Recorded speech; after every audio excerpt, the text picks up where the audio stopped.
Right. Hello, everyone. How's it going? Let's see. Is this now live? Yes, we're live, and it seems to be working, which is always good. That's always good. Hello, everyone. Let's see. How's this working? Hello, Carl von Gasberg. Hello, Peter Dawson. Hello, John Shea. Hello, Felix B. Hello, Old Richard. Hello, DGB40. Hello, Albert Zasky. Hello, Andrew Bend. Hello, Blue Shirt Buddha and Sean V.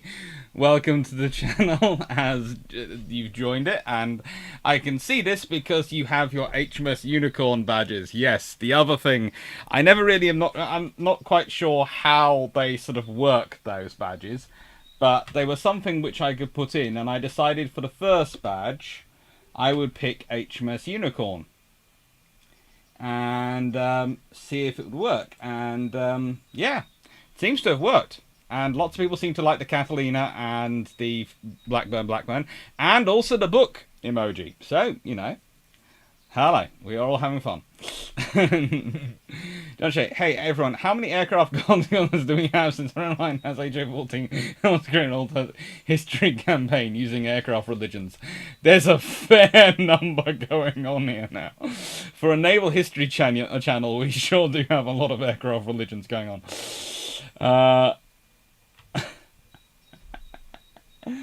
Oh, hello, Richard. Welcome. Richard has joined literally for the emojis. Hello, Bart Foster. Hello, HMS Ford. Hello, Captain Seaford. Hello, everyone. Hello, Sean V and Blue Shirt Butter, of course. Nicholas Wu. Hello. And RF. Hello. And John Hargreaves. Hello, everyone. And Rick Sava. Hello. Right. Today's topic, as suggested by Felix B, so it's a good job he's here, because this is the history of the East India Company merchantman and the differences to the ship of the line. Now, it's a rather fun topic, but importantly for this topic, I had Iron Brew, right? Yes, some was delivered. We are happy. But more importantly than Iron Brew, though it scares me to say this, you know, something more important than Iron Brew, that's, you know, practically sacrilege in my world. But I had an excellent book, which is very, very cheap. And very, very, very cheap, because I looked it up on Amazon a few minutes ago, and I will check it again on Amazon before I say this, because, you know, I don't want to say it and then be found out it's gone up hugely on Amazon. But,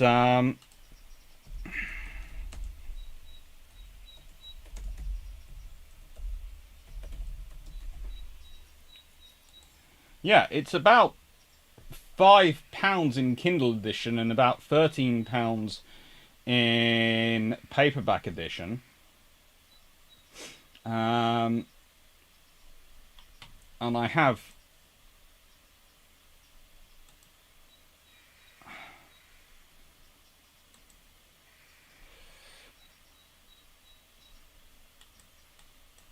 a link, so I'm going to put that in the bottom of this, to Storm and Conquest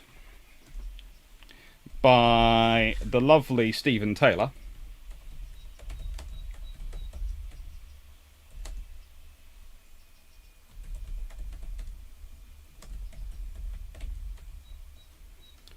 And it's a really, really good entry history to the Indian Ocean.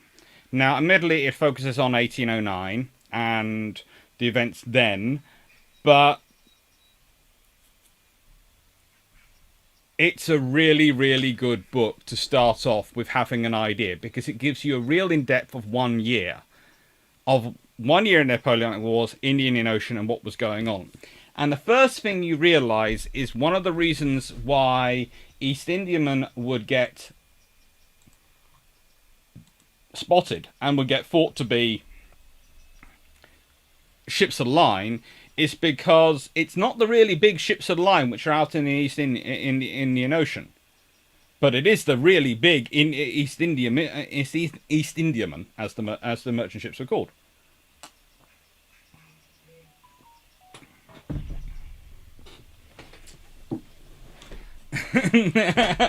Oh, Richard, you joined literally so you could say Blackburn Battle greater than the Catalina in emojis. Oh, Nicholas Wu. Perhaps the first question today pertaining to the title. But did the East India Company ever commission actual ships of the line as opposed to frigates and East Indiamen? Sort of. Now, the thing is, the East Indiamen commissioned a lot of very, very large East Indiamen. And considering how easily they were converted into fourth-rate ships of the line, and even one possibly could be considered a third-rate ships of the line, that tells you a lot about them. Now, admittedly, there are similarities in the ship design anyway, but they like to build them. And they like to build them of teak, especially the ones that are built in India. There is something interesting which I've not been able to find many actual sources for, which say that the teak-built East Indiamen weren't allowed into British ports and back into the UK.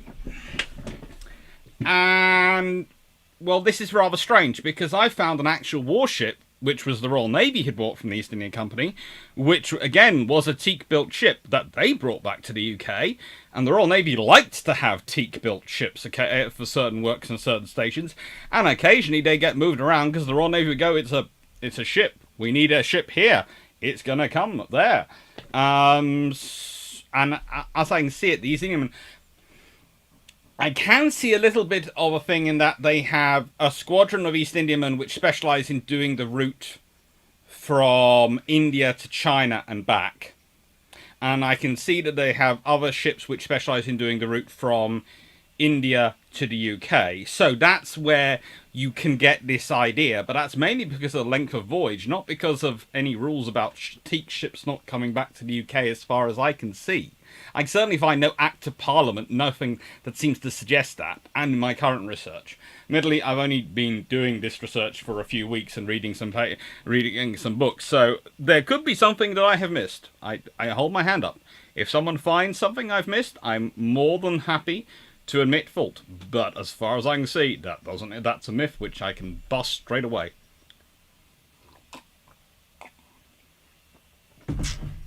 Hello, Bijan. Hello, Jermaine. Aircraft carriers are just multi-faith churches. Oh, I have got to tell that to my friend who's aboard HMS Prince of Wales right now.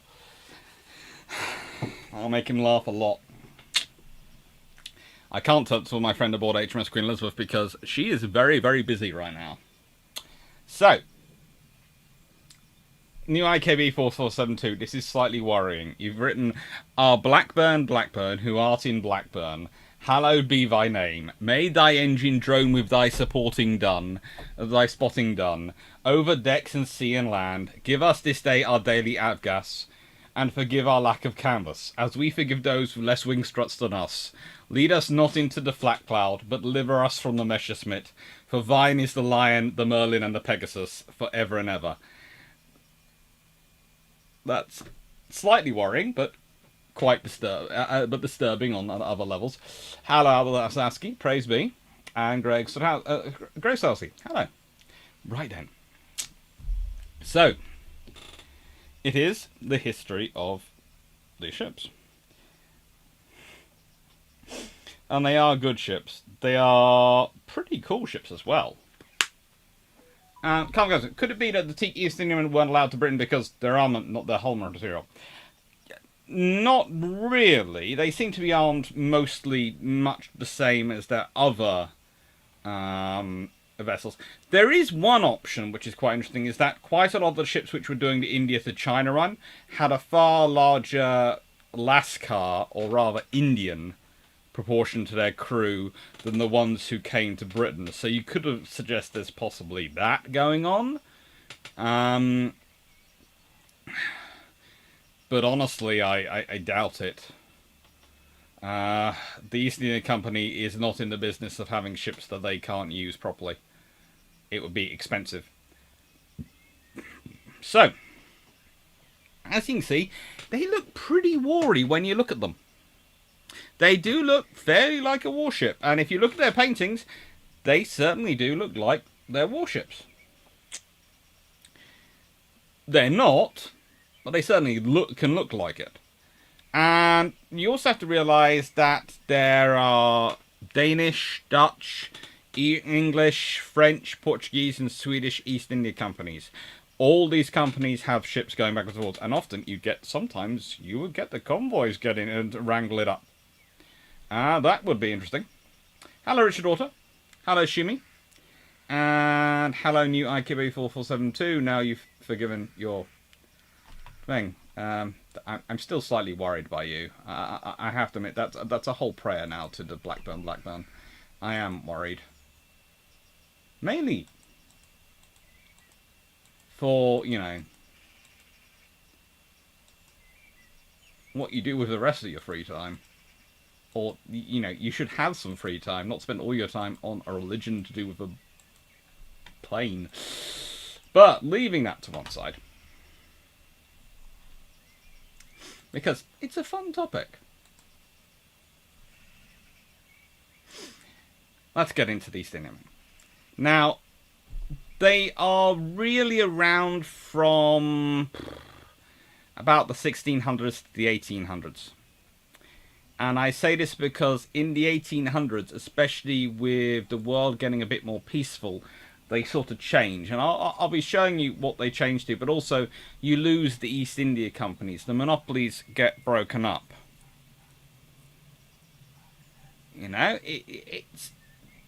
There's not the need for them. The monopolies, when they're set up, are set up because it's a very, very high-risk venture, what they're doing.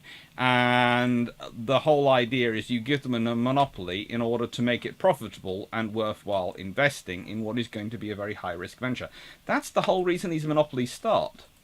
And if you think about it, usually when governments want to get private companies to take on the cost of doing their work for them, in this case, broadening the economy and getting financial support from trading around the world and the high risk of the long range trade, they grant them monopolies. If you look in Britain, how has government tried to make railways into a private concern? By granting them monopolies. They then did it badly by saying infrastructure. We'll take the cost of the infrastructure, so we'll keep rail track. And we'll give you all monopolies, but that was terrible. In fact, if you consider the East India Company, it starts out as quite a good idea, but then as time goes on, it gets broader and broader, and it becomes a far different organisation than it was set up to be. But there is going to be a little bit of discussion on the East India Company, but I'm definitely not getting into it fully, because it's one of those organisations which has many, many facets. Some of them good, if that's your perspective.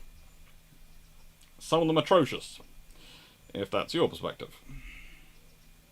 In fact, most people would agree there are some which are atrocious, and there are a few who would agree that some aspects from a different perspective who would agree that some are good. Basically, the East India Company is good if you're Queen Elizabeth I and you're setting it up to try and explore the world and pay for it without having to pay for it. That's a good thing. Anyone after that point, considering the number of times the British government had to bail them out, but they did get a lot of money for the UK, which was good for the UK at the time.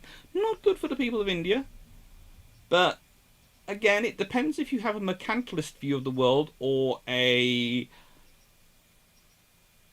capitalist view, because you can say they replaced one ruling elite with another, and probably the poor people of India didn't notice much difference between the two groups, but we'll leave that to one side. Canada C4. What are the advantages and disadvantages of a teak hull versus English oak? Well, teak seems to do better in the warm waters of the Far East. It seems to stand up to the particular rots and algae you have in that region far better than oak. Once you start copper bottoming ships, then the oak does a lot better, but still it's a case of teak stands up to heat and hot water wear better than oak does. But oak seems to stand up and be slightly easier to repair than teak does, so there's benefits of both.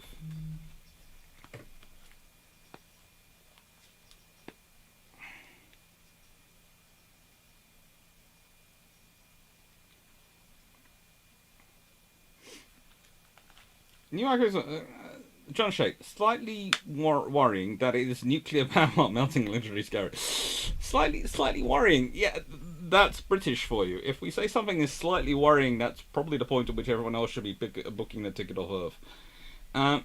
Visual, the East Indiamen are a bit like our merchant ships in Star Wars. Pretty much, and actually this is one of the reasons why I like talking about the East Indiamen and the East India Company. Because if you think about the future of space, the whole reason the East Indiamen carried guns and had the armaments they did have was because they were going into waters, and they often travelled in convoys, which they would organise themselves, and then would either get the Navy to fund their defence, or would have ships sailing under letters of marque, i.e. privateers, and those East India ships would themselves be armed as a warship. So this is again why I say you have to be careful with the East India ships, because sometimes they do have a warship's crew level, sometimes they do have the guns of a warship equivalent to their size, because they're carrying a letter of marque, and they are the designated convoy escorts of that convoy. Because the Royal Navy, there aren't enough Royal Navy ships to go around.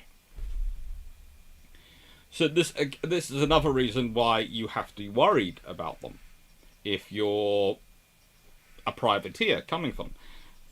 But the point is, they are going off trading in parts of the world where they either don't trust the local law enforcement, or there isn't much law enforcement. Let's be honest, how much law enforcement was there on the seas at this time? Not a lot. This is also the age of piracy. This is the age of a lot of privateering, of wars, where capturing ships was good. We get lulled into this idea these days because the seas are fairly safe. Look at what happened when Somalia, the piracy case of Somalia, and the piracy cases currently off West Africa, etc. You have a lot of issues going through with people trying to basically go, well, we don't want the merchant ships to be armed. Fine. How are they going to protect themselves then? Well, it should be the local government.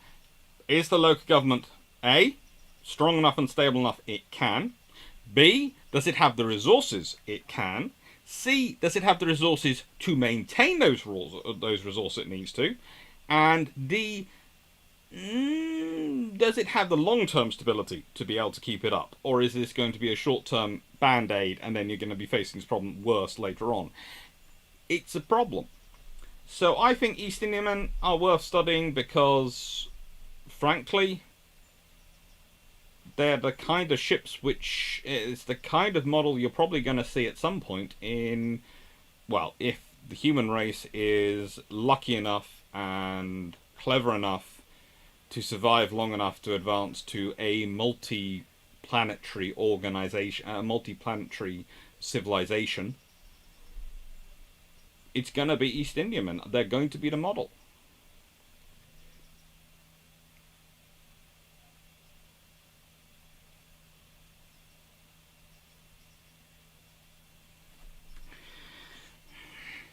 Icons and Vision. East India Company equals the Trade Federation of Star Wars. Probably not a bad model to think about. I didn't... Blue Shabota, you missed the Blackburn prayer. Yeah. Yes, if anyone's noticing, yes, there are now for people who... Look, I have Patreon going, and that's wonderful. And this is one of those Patreon choices. So if you want to suggest topics and you want to vote on future topics, that's what Patreon's for. But some people ask me to set up the joining channel function, and if you decide to do that, you get emojis, and you get name tags next to you, basically. I'm not sure if they show up in everyone's chat, but they show up in my chat. And I can see a lot of people with HMS Unicorn at the moment, which is kind of cool. The Unicorn badge, which is for people who, when you first join. And then the badges change. The badges go through... there are 3 badges currently set. I can set a 4th one at some point. I might do that. Can I go so? Re-monopoly, and by granting monopoly, you're responsible every and all diplomatic blunder of Asian countries. That is the other advantage for letting the monopoly go to someone else. Shumi, don't worry. I've checked with someone that works with the Sense Office. The Blackburn is not on their books, nor is Jedi. They are checking for Sith on Monday. Good. Vision. Railways were a natural monopoly till motor vehicles and airplanes. Parallel railways often went bankrupt in the US. Yep. Rick Vasawa. East India Company reminds me of the Hudson Bay Company. And yes, and they were another example of a monopoly. And they also used ships which were not too dissimilar to East Indiamen. Vision. Any composite gunboats use teak, I think, in the Victoria Navy. Teak is a very good wood you can get, if you can get it in enough quantities later on, and the Victorian Navy does like teak.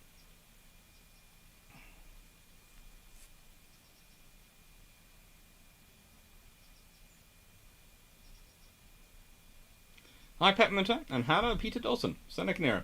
One missile battery in one of the bulk carriers cargo holds. Customers, what? Not Dutch guy constantly going on about how the no Dutch guy going on how the VOC is better. They're pretty much as bad as each other. Please, no one try and say any East Indian company is better than the other. You can only say that the one was managed to be even worse.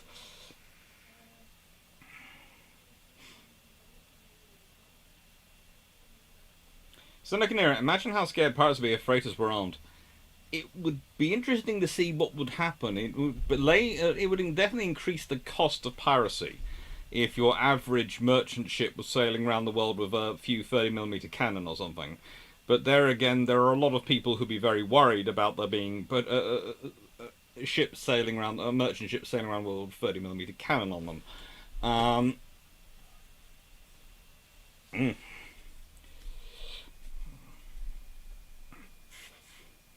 And then they'd have to pay to maintain them. So, this is one of the things I would say about the paintings of the East India Company ships when they're painting them at sea is I have this feeling a lot of them are idealized, especially their list of the ships. Now, there was one critique of one painting, I think I'll show it later, I don't think it's this one, I think it's another one. And they go, oh, but this group were never together. And I go, that doesn't surprise me. It's not a painting of a battle. It's a painting of East Indiaman convoys. And honestly, the person painting it might have been painting from individual ships which they've been given sketches of. Brent Paulus, do you plan to cover the Dutch East Indian Company? Not much today. I'm honestly looking at East Indiaman. I am going to be talking about the Dutch, because they have an East Indiaman, the Amsterdam, which they've rebuilt, and you can go and see and look around. So I'm going to be talking about that, certainly. I'm more talking about the ships today than the companies. It's the ships. The only reason I'm even getting into the East India Company at all when I'm mentioning it is because there's a specific battle coming up, which we're going to be talking about, which I think is what originated this whole topic and this whole discussion, because there was a battle I talked about a while ago where the French were going to attack a convoy, and the convoy looked like it wasn't a convoy, it looked like a battle fleet, and they went, and we'd rather be anywhere else, which was probably sensible for the French.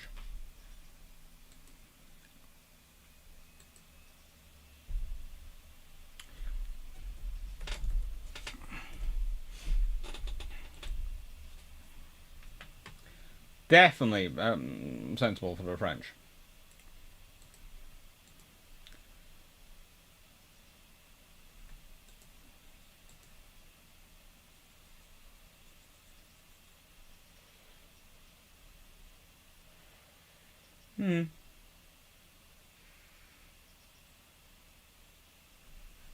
But, you know, these things happen with the French.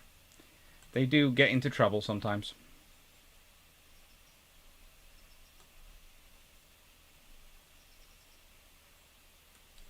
New IQ 472, they only are built teak carriages into 1930s. They use teak like we used to use aluminium, plastic composite. Yeah, teak is very strong when it wants to be. Seneca Nero, could you use third rates as freighters later in life? A lot of third rates ended up being armed on flute and used as troop transports and transporting their goods. So presumably, to an extent. Was that the Battle of Pulla Alto with Lingnoir? Yes. And I'll be getting into discussing that.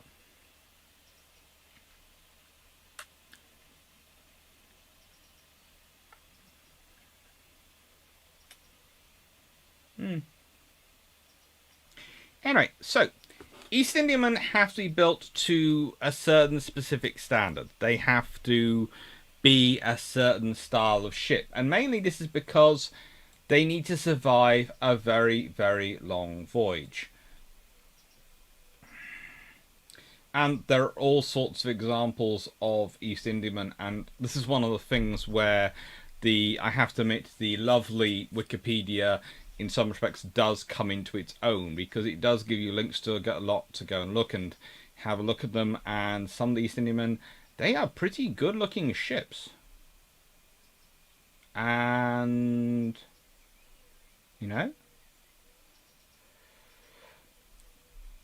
there's also the fact that some of them do seem to definitely get around where they're built, where they serve, what they get off to. They're involved in things. East India ships are good ships. They are. I don't think I would call them the oilers today, but definitely they're the equivalent of the container ship. They carry everything. Sometimes in bulk, but sometimes in crates, and they carry different things. So if you consider the crate rather than the container, because of the various limits of cranes and dock infrastructure, that is what your East Indiaman would carry a lot of. Again, this is why many of them would have what's called 2 galleries. So they would have, therefore, 2 quite large deck areas. Now, sometimes they would stretch the entire length of the ship, but it's rare. Usually they would be quite far along the hulls, which would mean they would have 2 decks. This is why they could be converted into 4 freights, etc. Often, the lower gallery would be where they would store stuff, and then in the upper gallery would be where they would put guns, if they carried guns. And again, we'll be getting into the difference between an East Indian merchant ship in terms of its guns and a regular ship of the line, and the differences of those. And the specific ships of the line, I think they're like. Because there are some they are like.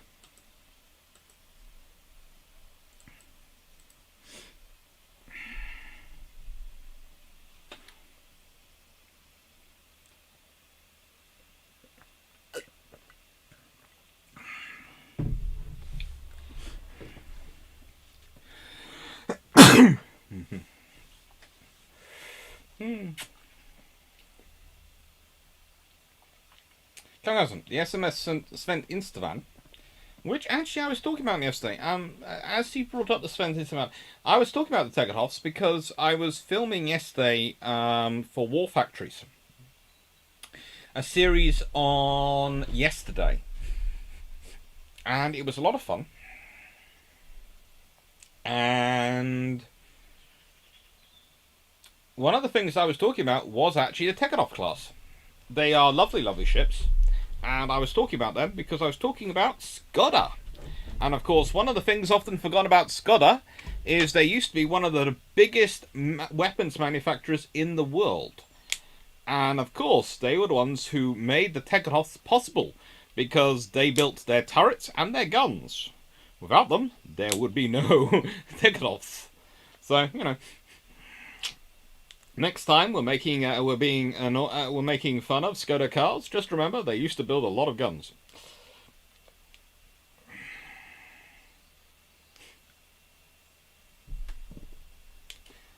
Nicholas Wu. Ironically enough, Lenoir was later defeated attacking a squadron he thought was a convoy. I know, the mistake worked against him, but one time the East Indiaman pretended to be a squadron.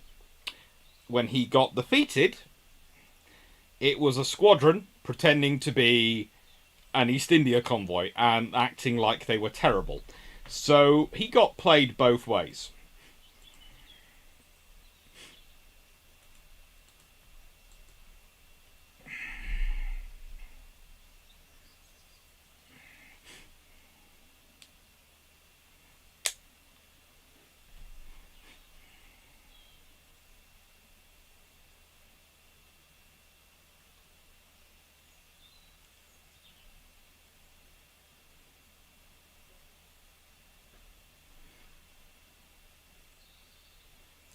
I don't know. And that, of course, is the action of the 13th of March, 1806.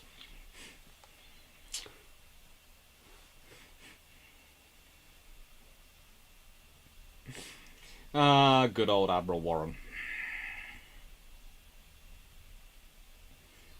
Yeah, it's fun. Hold on, let's see. Jeff Bill, I believe there was even an Austrian East Indies Company. I think you're right, but I don't think they were that big or that worth getting much attention. Take care, Blue Ship Butter. Bless you, Doc. Oh no, take care, Vision. And bless you, Doc. Catalina and Blackburn emojis. I'm not sure that could be scary. Senecanera, sailing ships do look better than modern ships, especially modern freighters. Yeah, they could carry a lot less though, so I don't think we're getting or we're going to be returning to them.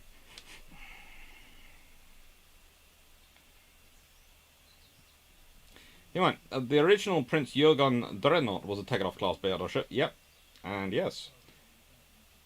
New IKV 4472. I have a skirt and like it very much. I know, but they used to be the best of the communist-built cars. They're also Skoda built. Skoda built the best of the.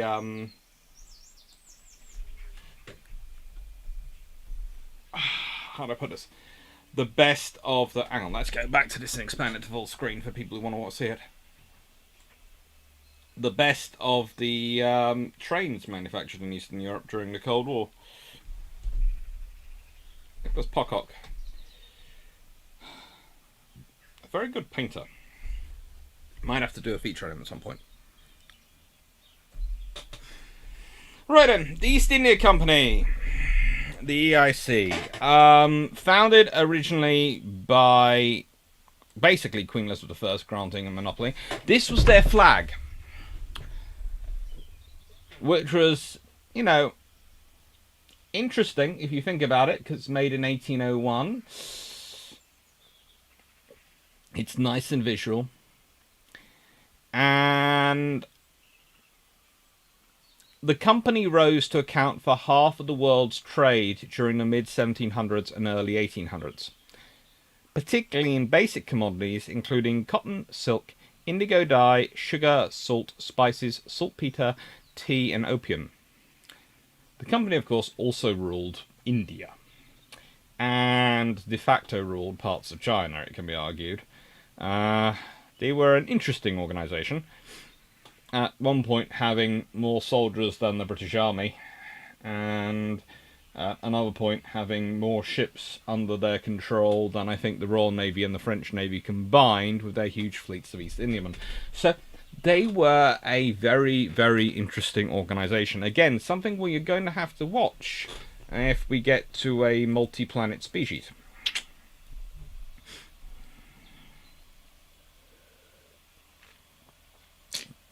Skoda did build tanks during World War II. They were the T-30, the LT-35 and the LT-38s.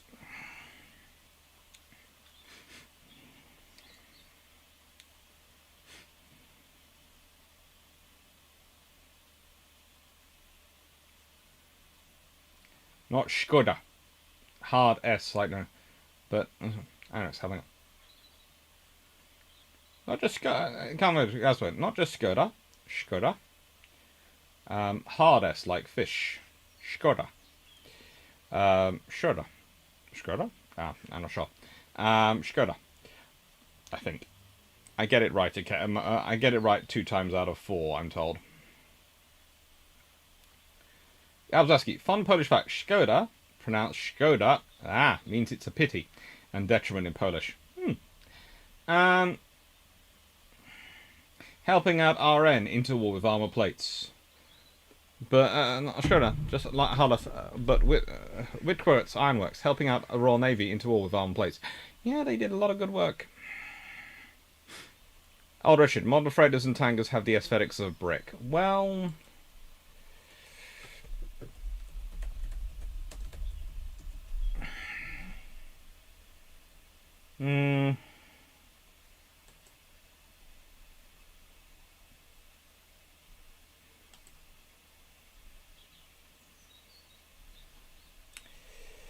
I'm trying to. I would like to argue with you, but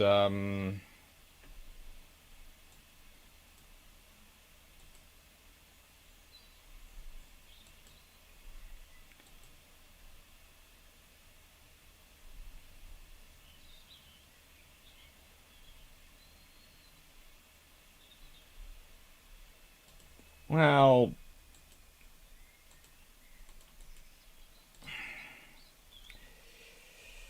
how do we say this? This is about the prettiest one I have to admit of the picked ones I have pictures of in my files.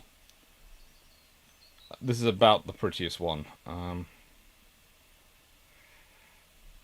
Yeah, I'm sort of looking at them and going, do we consider any of them pretty? But this is about the prettiest I ever find of them are these ones from Maersk. They're Triple E's, which are pretty good looking ships in some respects from that bow and line, but in other respects, really, really not. Because let's be honest, we don't often see them empty like that. Usually when you see them,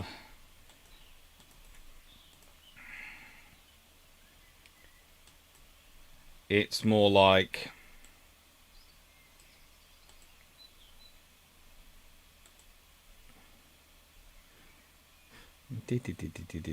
find the other picture of this one.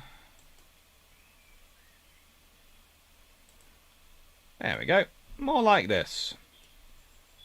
This is the same ship.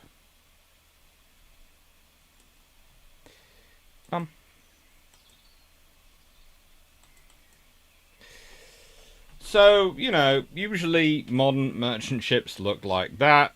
This is what they... And, yeah, I can admit the East India Age of Sail ones look better, but honestly, this is what they were for. They were for carrying a lot of goods.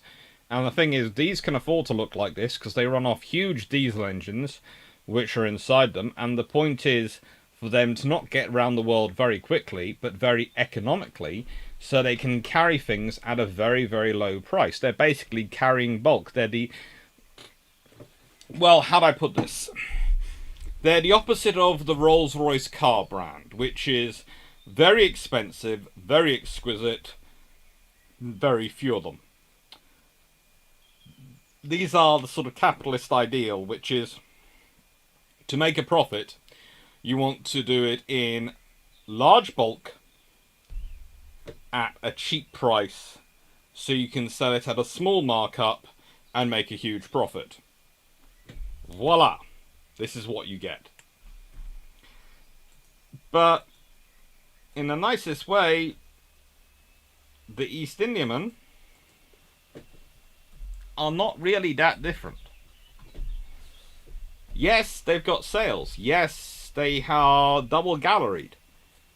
But they don't make them triple galleried, because even though that would make them look like even bigger warships and bigger, because that would be more difficult to man. That would require larger crews. And the whole point was these ships would often go to sea with a third of the crew of a Royal Navy ship. Now, partially that's because they carried a lot less guns, but they still have a lot of sail area to man, and a lot of sail area to look after. This is what they were for.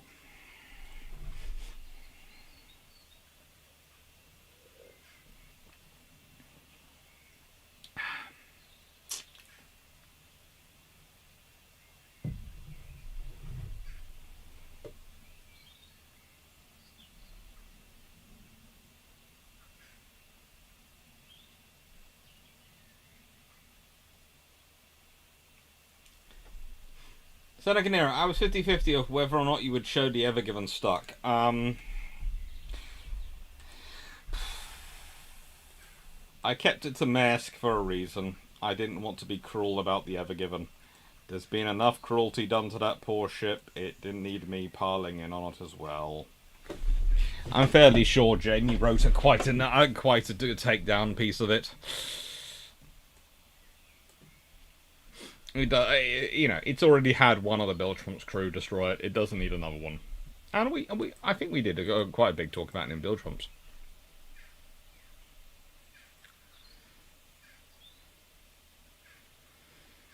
Consider, by what point was scurvy more or less brought under control for such long voyages?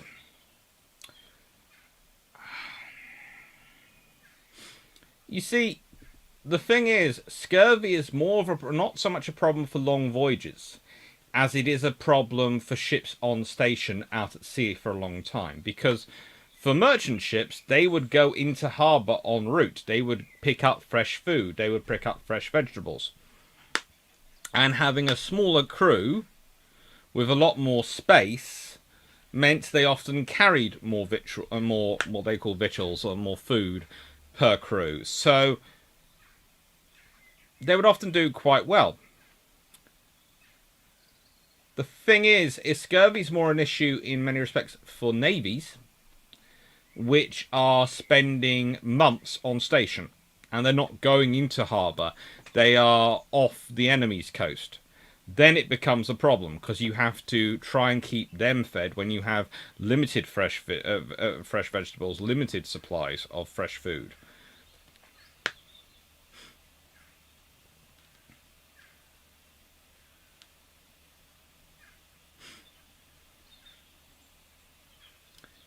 Stephen White, I think this is probably original Prince Eugen. Prince Eugen. Stephen White, after 8,000 miles, shipping is cheap and doesn't rise. California wheat was premium and sold worldwide. Same for any cargo, especially large bulk like oil. Darius Rodowski, East Indian was big, but nothing compared to trade ships from Dubrovnik. The name Argosy comes to mind in British comes into the British vocabulary for those from those vessels. Yes, they were massive. And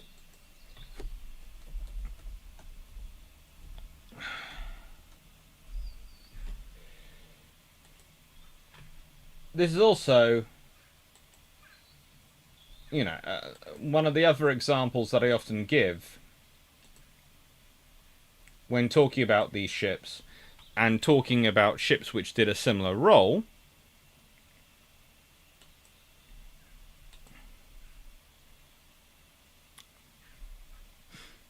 Is www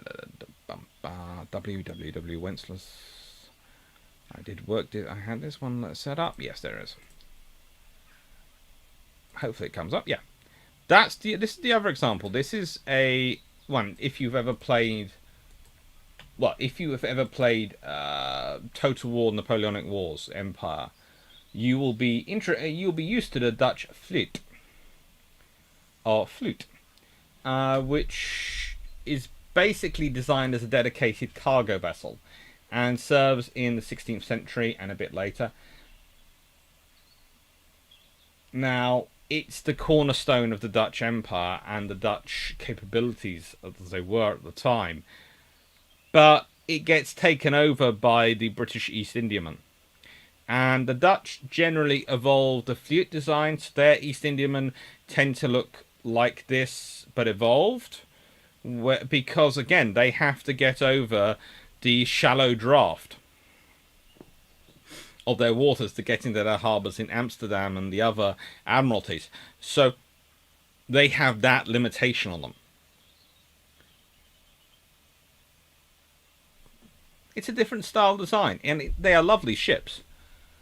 They tend to be slightly more manoeuvrable, but they are sort of an evolution of galleons, and they're a lot smaller usually. They are typically 200 to 300 tons and approximately 25 meters really in length sometimes.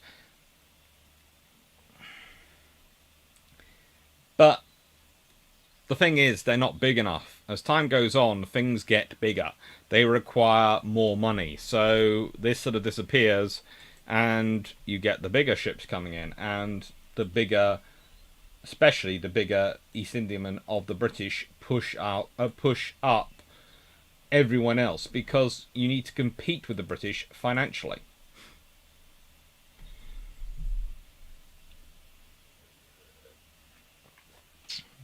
I'll be talking about clippers towards the end of this.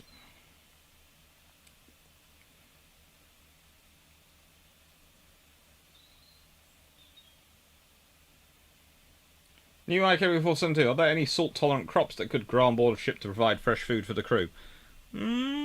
I'm not sure if anyone's tried mushrooms. Pretty much probably a fungi is the only option. Hello, Supercharged! On these ships, how much did all the lines weigh? A lot. We're talking, most of these ships were... Well...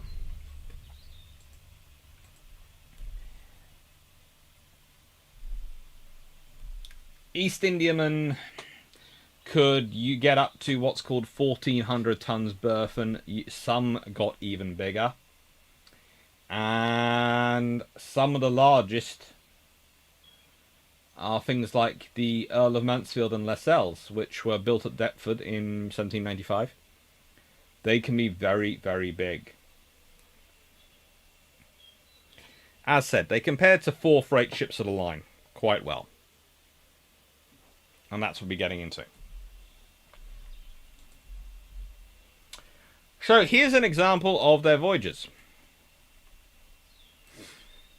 This is what one ship does. She does 9 voyages, the Arniston, and that's not a picture of her. That's a picture of the Repulse, which looks very similar to her, apparently, according to Wikipedia, and is used a lot to describe her. So, you know, but what I found was I found this on Wikipedia originally, this list, and then I went and did some hunting and verified it in various sources and went, "Ooh, I quite like that," because these are the 8.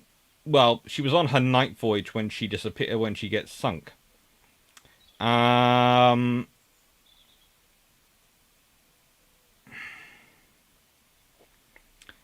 But she does all these voyages. And you think about the length of time she's away. She goes away in April 1795 from Portsmouth. She returns in March 1797.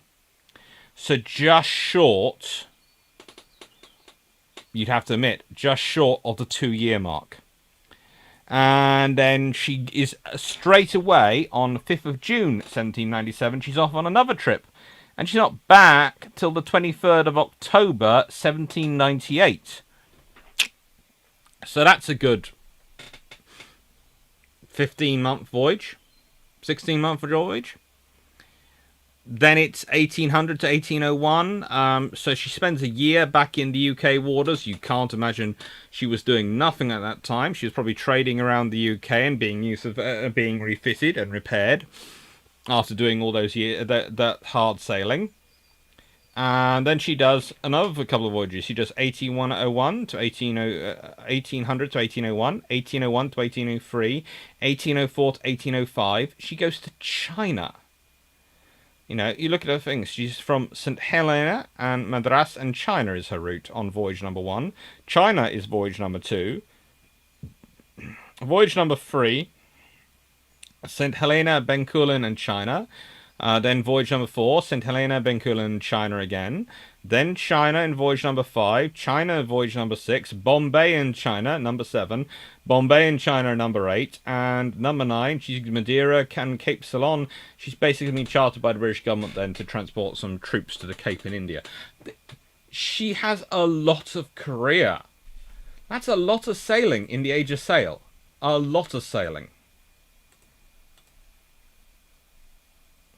And that's not unusual for these ships. And again, it's like the modern merchant ships.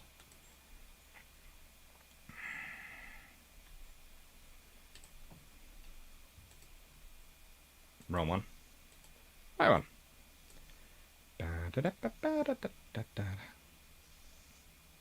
I take that and plop it down below that. So, you know, why does a modern merchant ship spend so little time in port? Why is it so important that, why are they containerized? Because they can maximize their time at sea. When aircraft are only earning money when they're in the air, if they're an airline. The moment they're on the ground, they're costing them money. When they're in the air, yes, they're using fuel, but that's not the cost. They're moving stuff. That's earning the airline money. It's the same with merchant ships. They do not earn their owners' money sitting in port.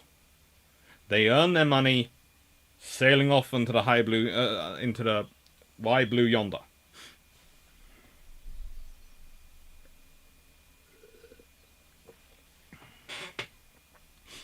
Seneca Nero, were most East Indiamen sunk, or did some get scrapped? A lot got scrapped. There was nowhere near enough sunk. There were hundreds, thousands of these ships almost, in service at various points. A lot of them get scrapped. A lot of them become hulks and various other things.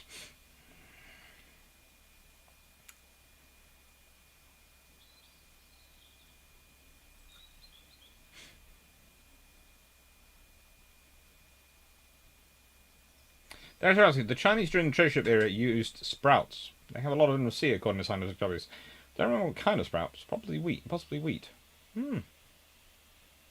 Supercharged. Please do not forget to click the like button. Thank you. Does this vessel have a good logbook or something? It had a pretty good logbook and pretty good stores to provide. That's why it's there, and that's why you have the information you do. So I thought it was very cool to stick in that one, you know, to give you an example of what an East Indiaman. It does 9 voyages before it has an accident. Others will do many more. Some ships possibly some ships get well into the double figures in terms of voyages. And if you consider each voyage lasts roughly 2 years, double figures is a long, long career for a wooden merchant ship, which might not always be built with the best wood. Thanks for asking. It's faster to unload a container than loose cargo from a ship's hold. True.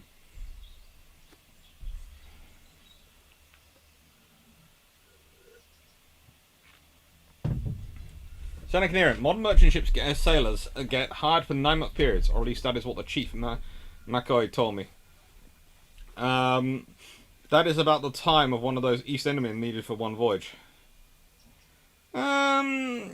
Let's be honest, that's about half the time those East Indiamen needed for one voyage. They're most of them 18 months to 2 years, so they would get hired usually for the entire voyage. And then if they were lucky, they would see a Royal Navy press ship coming into harbour. And so the crew would try and bail out, as well, as many of the crew as could, would try and bail from the ship to get away from the Royal Navy ship which might press them into service, and would go into boats to try and get away, and then the crew, they wouldn't have to pay them for the last part of the voyage.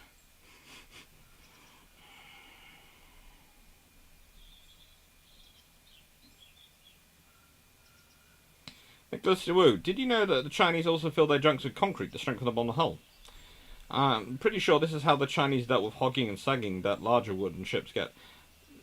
I had heard about it. I think they seem to remember someone telling me they used bamboo rather like we use steel in that concrete to strengthen it. But I honestly, the amount of stuff which gets said to me about those those Chinese treasure ships, we don't have enough information about it to really be sure. It's kind of like HMS Agincourt. They could be like the conventional ones, or they could be really freaking special. And considering how big they are, I reckon they were going to be really freaking special.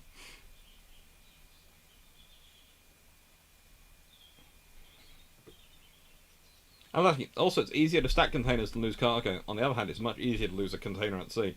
Yes, but there again, if you have loose cargo, it's more problematic at sea. If you ever look at those, especially the ships on the Great Lake, the boats on the Great Lakes, and some of the issues that happen to them because of their loose cargo in their hulls. And that's the thing you have to consider as again with the East Indiamen. The amount of cargo they're carrying can affect them. They can be weighed very, very down in the water. They can be very heavily laden, and this can cause them a lot of trouble in storms. It's one of the interesting things about their design as you go on. They are designing them for stability, but also they have to be very careful about how much they load them. You still have neat hair. What is this heresy? It's gradually getting less and less neat as we speak. I'm not sure how it was neat yesterday. Perhaps they just reached the length where it's naturally keeping down. Contrast, Chinese and other crews were cheaper too. That's true. They had a lot of Lascar crewmen, as they called them at that time, and various other things. that they used, especially in the Far East and the India to China run.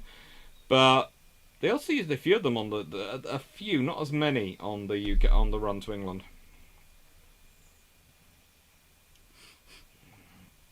Very funny. So an unscrupulous EIC master could Jose make a present to a Royal Navy captain to sail into port at just the right moment. They couldn't really coordinate that, Greg. They'd like to, but they couldn't. I'll believe that the treasure ships were special when I see the evidence. There were many 100-plus-ton vessels in Asia circa 1500. Hello, Stafford. Don't worry. So you might. War of 1812 largely caused by impressment of its crews. Of course, lots of sailors preferred working on a Yankee ship. Better pay. Yeah.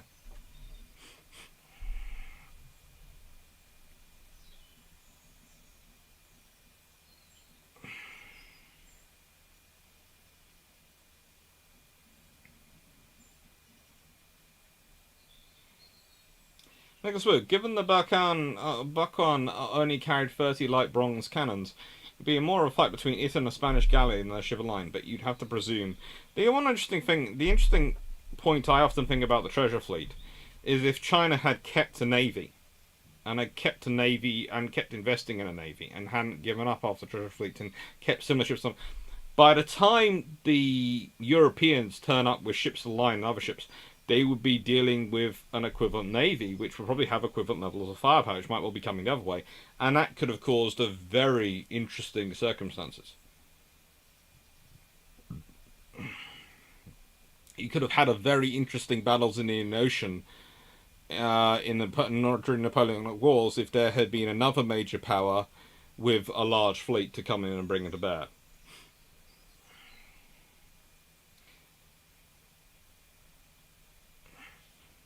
Come see, was the press generally seen as a good or bad thing by sailors? I've read that merchantmen tended to be undermanned and naval food workout load was better.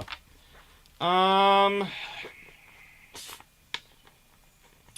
different points, naval food is better than merchant ships. And merchant ships did tend to carry about a third of the crew.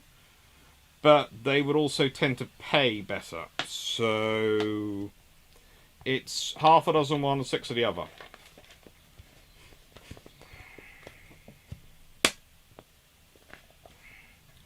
EIC ships tended to feed their crews quite well because they needed to keep them.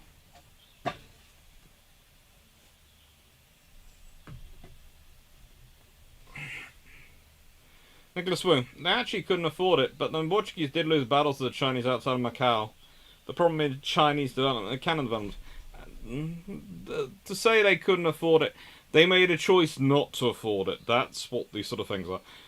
Right, so this painting. This is a specific one, this by Andrew Duncan, which is a pretty cool painting. Thank you. It's believed to depict the Winchelsea and other Eastern at Sea by William John Huggins and Edward Duncan. The thing is, lots of people say, well, hang on, those particular ships they list were never out on in China together at the same time. My point is, does it matter? It was basically commissioned by company bigwigs to show off their ships. They're going to put their fancy ones there.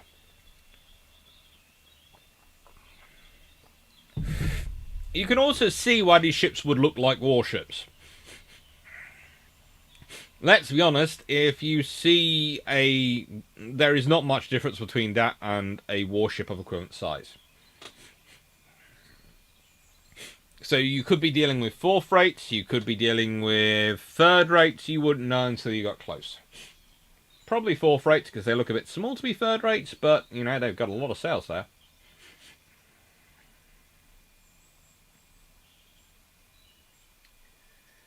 Vision. New England opposed the war despite large shipping interests. Pro-war states were in the west and the south. Yeah, the ones furthest from the action. It's often the way. But it also shows you some of the things, because one of the troubles that's often depicted with East Indiamen and convoys is they don't have naval discipline or station keeping. Now, I'm not quite sure about that. I think they don't practice it, so that's why they don't have it. But they have some very, very experienced captains and crews. And to be honest, their crews go backwards and forwards on a regular basis. Their captains go backwards and forwards on a regular basis. They know their ships. They know their seas. They have the experience. So if they want to do these things, most of them they can do. And, of course, that's what happens in certain battles, which we're getting to.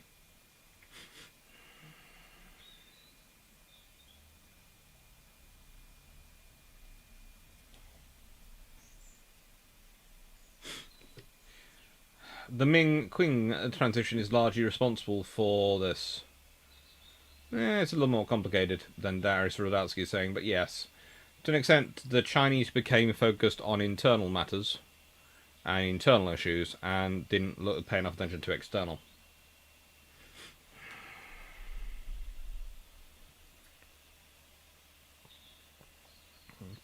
Rick Basawa, could you still be whipped aboard an East Indian Company ship like an Ireland ship? Would depend on the captain. You could in theory, but in practice, it's a far more problematic scenario for a captain to do that sort of thing. It's far easier for them to just dock pay and get rid of you. Because remember, on a Royal Navy ship, they have Marines and various other things which they can use to control sailors. And they tend to have a lot more officers as well.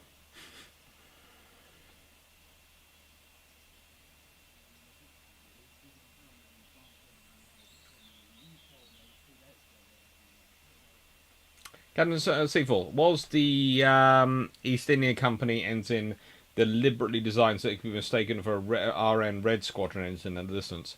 I have no comment on that. However, the similarities between the two is pretty interesting.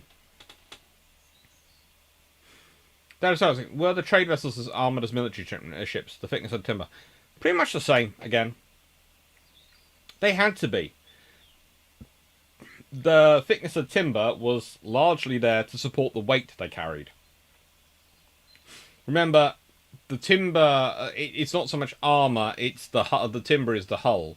And it needs to be strong to protect the ship against the sea and protect against all the other stuff they're doing.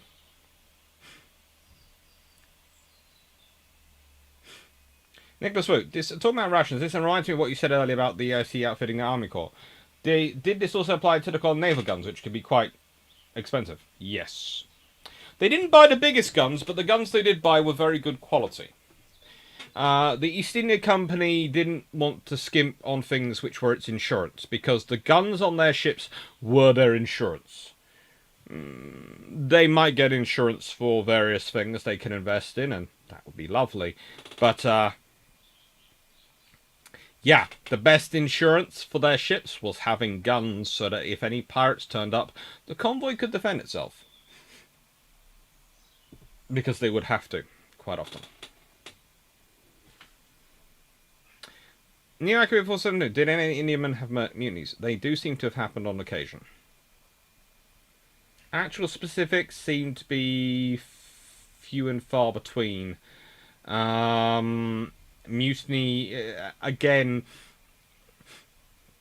mutinies on warships tend to be either quickly dealt with or turn into ugly things which get noticed and become things that are talked about.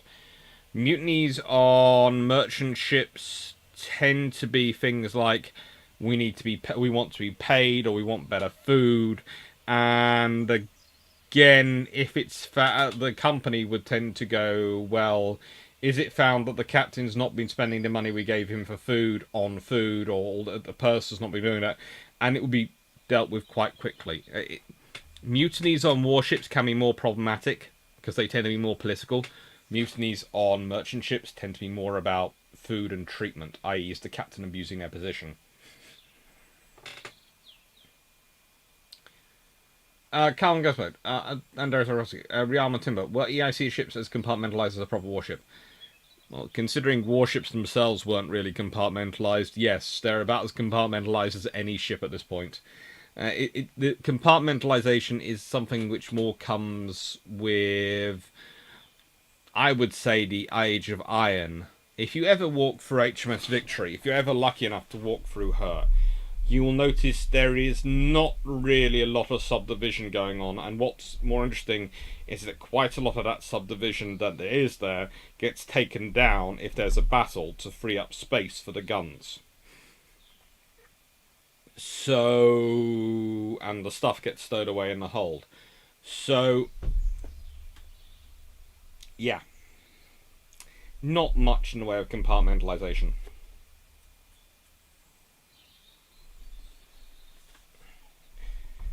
Oh, Richard, interesting painting. The wind appears to be blowing from all directions at once. Yeah, this is my point about these paintings. If they're not even being consistent on the wind, why do you expect them to be consistent on the fleet and all those ships to be in the same place at once? And why do you expect... It's an idealized painting where all the ships look lovely. That's the point of it.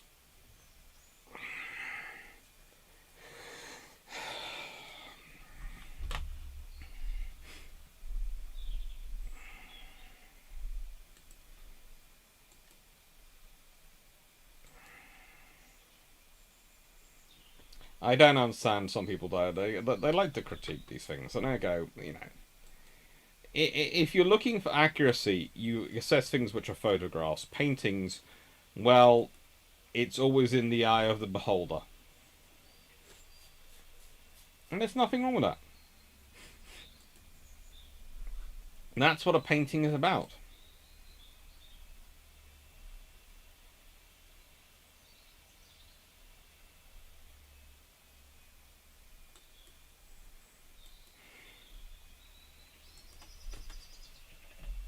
Right, so here is an example of an East Indiaman, which was actually turned by the Royal Navy into a 4-freight. So you can see the actual things. She's turned into a 56-gun 4-freight ship of the line. She's originally designed with 1100 between 1175 or 1175/73/94 Burthen material. I'm not sure why, but I managed to delete the space between the 75 and the 73. I apologise for that one. She is about 48 metres overall, but her keel's just under 40 metres. Beam 12.5, well, 12.6 metres. Draft a little over 5 metres. As an East Indiaman, her crew complement was 125. As a Royal Navy ship, she has a crew complement of 324. As an East Indiaman, she's carrying 26 9-pounder guns. As a Royal Navy ship, she's carrying 28 18-pounder guns on the lower deck and an upper deck of 26 32-pounder carronades and 2 9-pounder guns. So, it's her upper deck which would have guns when she's an East Indiaman. And that's only 26. So she carries 2 more guns on her upper deck than she did when she was an East Indiaman. She carries another 28 down below, giving her 56 guns in total. That makes sense. Why is she carrying 9-pounder guns? Well, if you consider what she's carrying on the upper deck later when she's a Navy ship, it's 32-pounder carronades, which are shorter range but have a lot of power in them, and 9-pounder gun, 2 9-pounder guns. That's what you fit on the upper deck. That's what a weighting can take. So it makes sense if you're just filling out the upper deck to put on the 9-pounder guns. And then the lower deck, that's got the 18-pounders. So if you consider it, her lower deck alone can fire the equivalent of let's see, 28 times 18 pounders, so that's equivalent to 56 9-pounders. Yeah, 56 9-pounders can fire more than double her original her original weight, and broadside alone it's 14. It's more than double her broadside weight when she's an East Indiaman. And that's the reality. They are merchant ships. They are armed, but the reality is they are merchant ships. But considering how much of a warship she looks like when she's in warship form, and considering what she's converted from and what they look like, yeah, you can accept people confusing the two.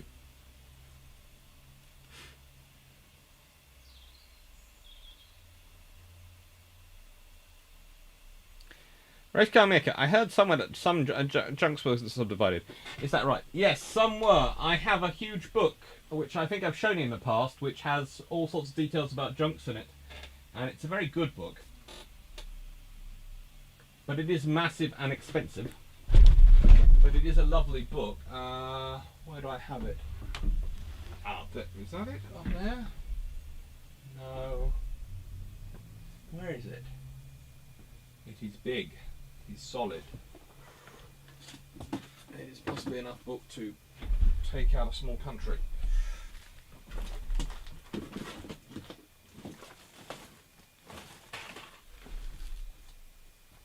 It probably has taken out a small country, that book. Let's see.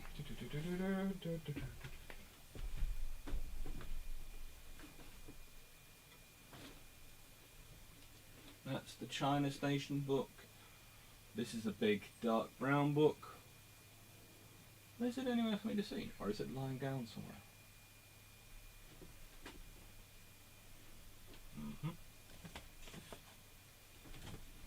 Not in that pile.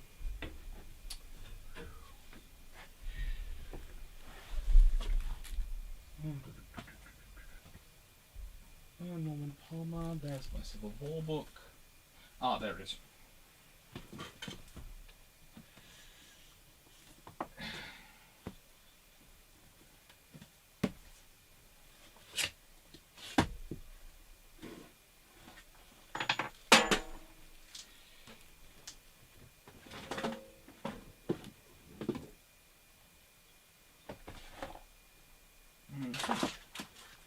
Find it in a second.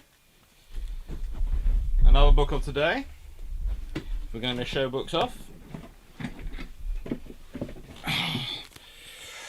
Junks and Sampans of the Yangtze by C.R.G. Worcester.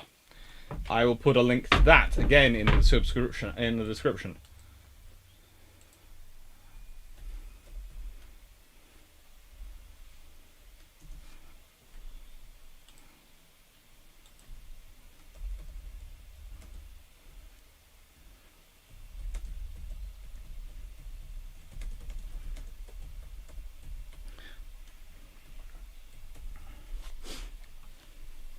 This is not a cheap book. This is, if you want it, it's £40. But it's a very, very good book.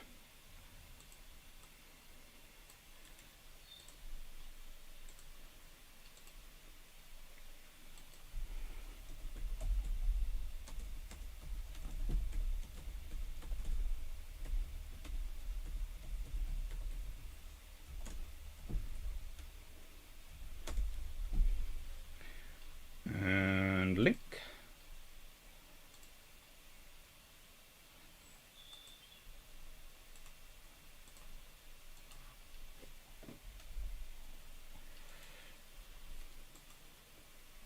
It's very much, if you're interested in in sampans and the design and construction of junks, this has an entire chapter about their rudders and compasses and their anchors. It has photos. This is a guy who spent about 20 years in China and was obsessed with their ships and took his own photos, his own drawings, his own plans, and you can see very quickly the quality of construction going on.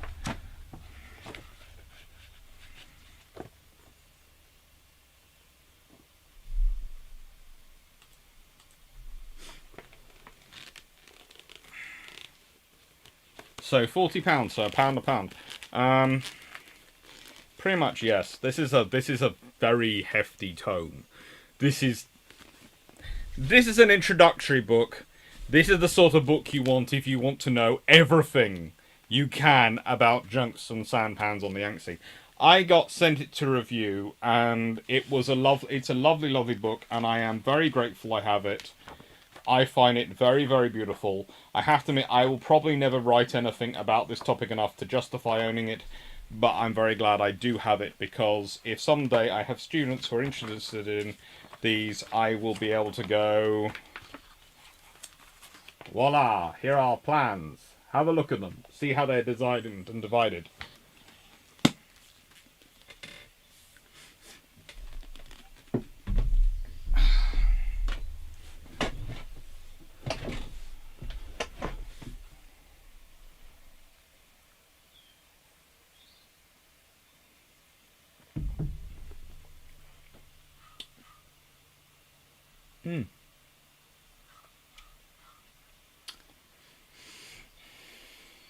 See what paintings. What is the large building next to Thames next Range? National Maritime Museum. Yes, they have lots of those paintings there. See what? How come East Indiaman reminds me of all those escort carriers? Yes. Hello. There you go. Sorry. Had the keys. And you didn't bring a fluffy research assistant with you. That's just rude. No, I need to get some jam. You're getting jam? What are you doing? Making scones? Could you get another of these? No. They're in the garage. No. Oh. You just can't get the sisters these days. You really can't. You just can't get the sisters. Right. Chase guns? I think that was what the 9-pounders were mounted on her were for. They were chase guns, I'm reckoning. Hello, Wayne Boring. Hello. Good luck with the housework. Come Gosford. A HMS Calcutta cruise East India Company ship. If we take 3 full levels, that gives 12 square meters per crew member. About a third in warship configuration. So much for privacy. Yeah, you don't get privacy. Race car mecha. My bookshelves. Yeah. There's £40, so about £1 for a pound. Yeah, roughly. New IKB 4 for Sindhu. How well would a junk do in the North Atlantic? Depends on the junk. Some of them probably could be okay in some weather, but there is some weathers where they really would not be good.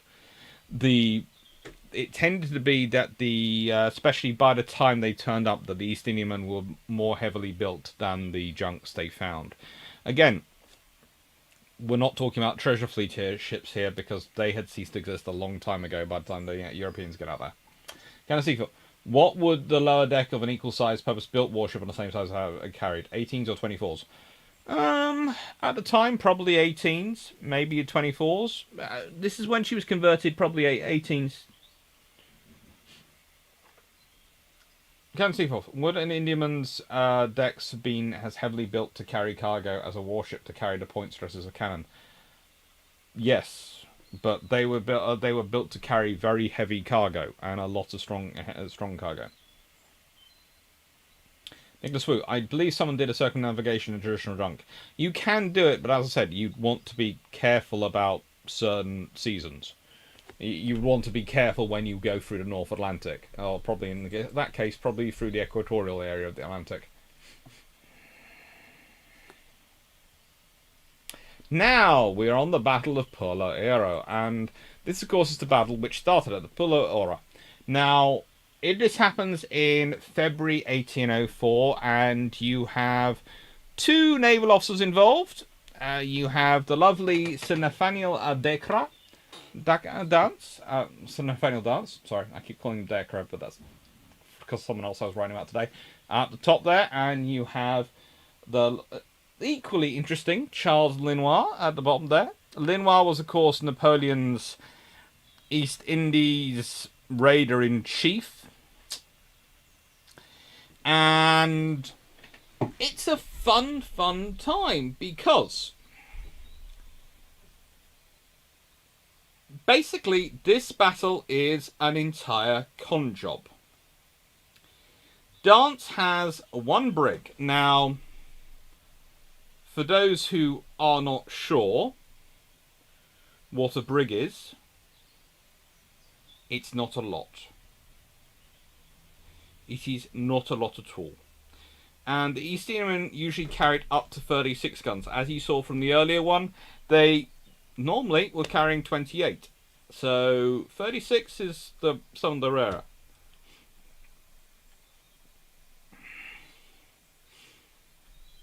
But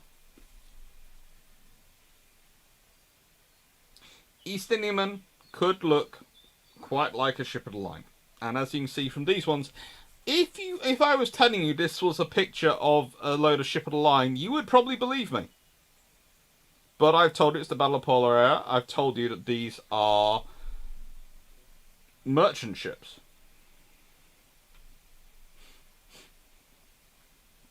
Now,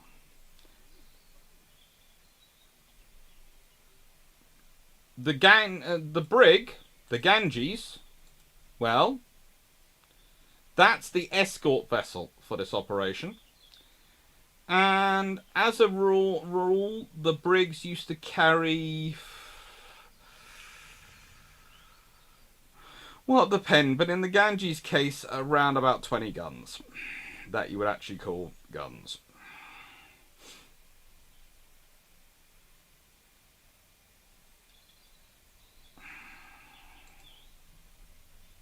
Not a very heavy armament. But the point is, he wasn't trying to make them look like a heavy armament.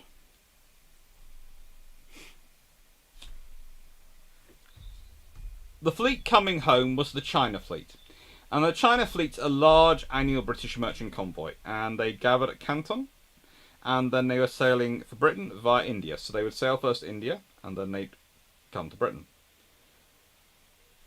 As it passes through the East Indies, it's joined by vessels from other European points in the region on the route to India. So it often numbers 30, 40, sometimes even as many as 60 ships.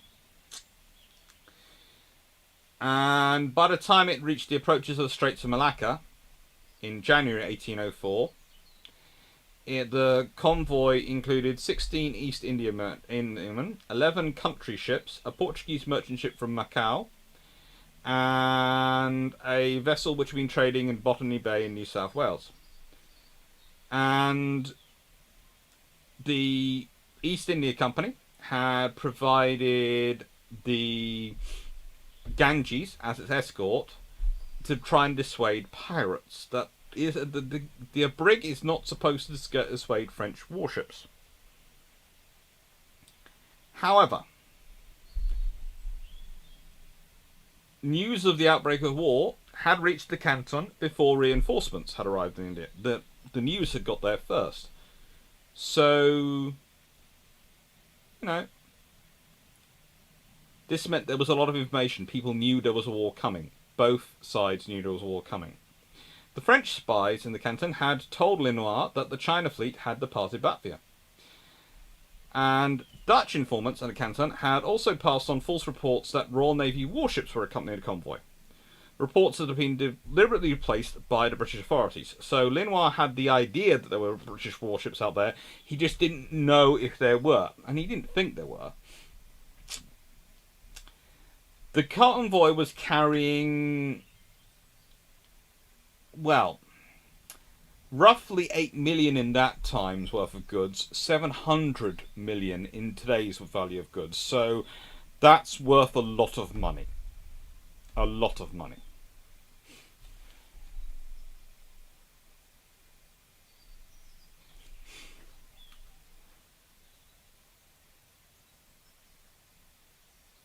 So,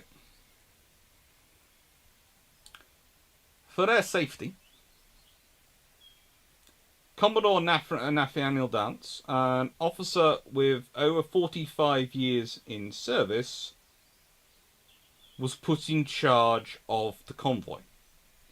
And he did this from the East Indiaman, the Earl Camden. Now, the Earl Camden is a nice, good, a big ship. It is a good ship for him to be in charge of. and it's a very well constructed ship.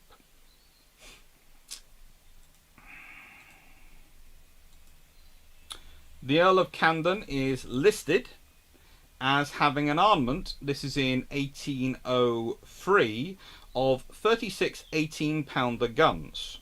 Pretty heavy armament. So, as again, some of the East India merchantmen were armed quite heavily to protect their other colleagues. In 1805, it would have a mixture of 14, 18 and 12-pounder guns. It was a three-decker as well. So it would look like a 72, maybe even bigger from a distance. It was a large, big ship.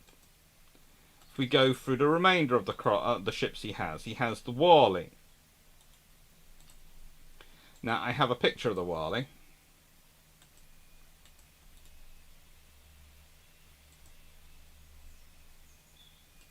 Which I'm going to bring up.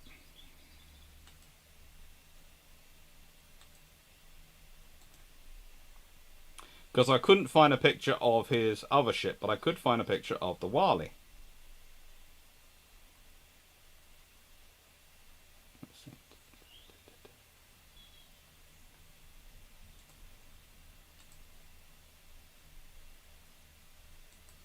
Now, tell me, does that ship not look like a warship to you? If you're just going from its colours and its shaping.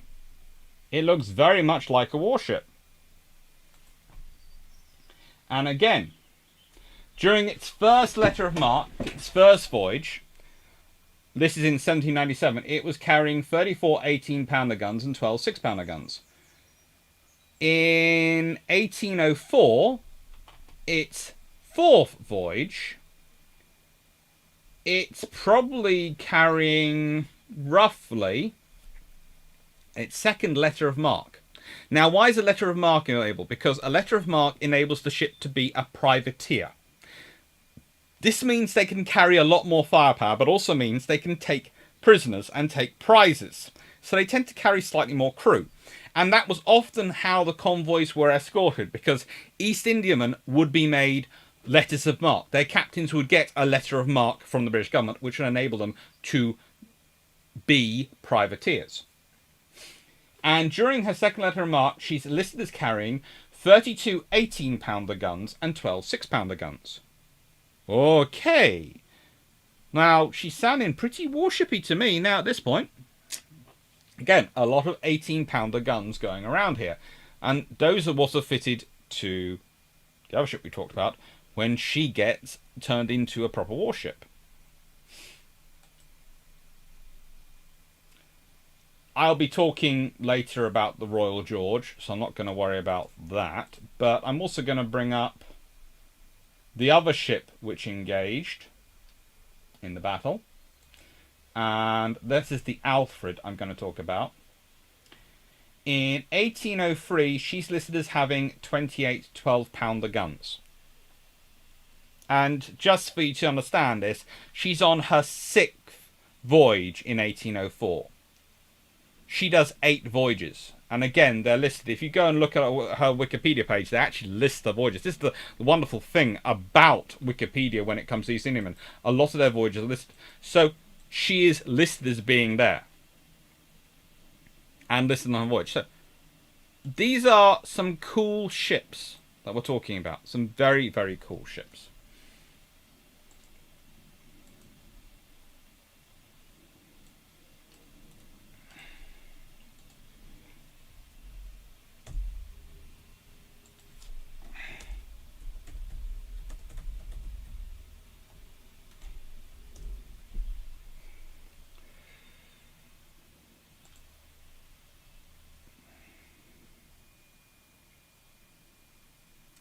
Now, I have a painting later of the 1777 version of the Royal George, which is the other ship I'm talking about.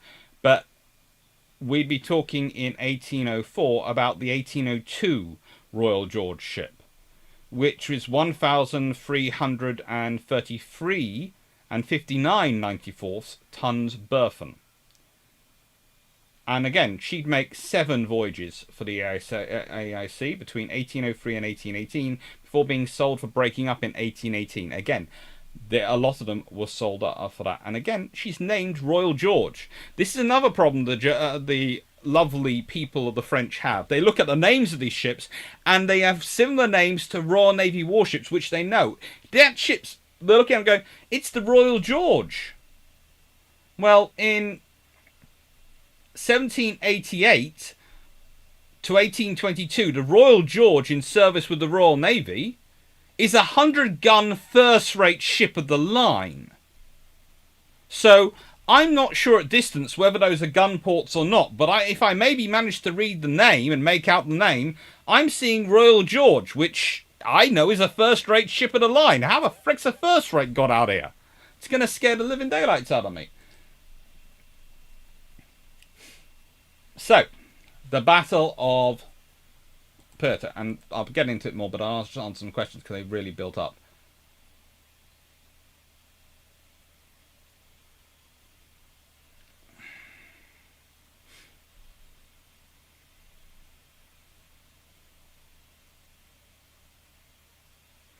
Nicholas Wu, what was the strength of the hull waitress Calcutta compared to your typical post-built 4-freight or Razzie? About the same. About the same.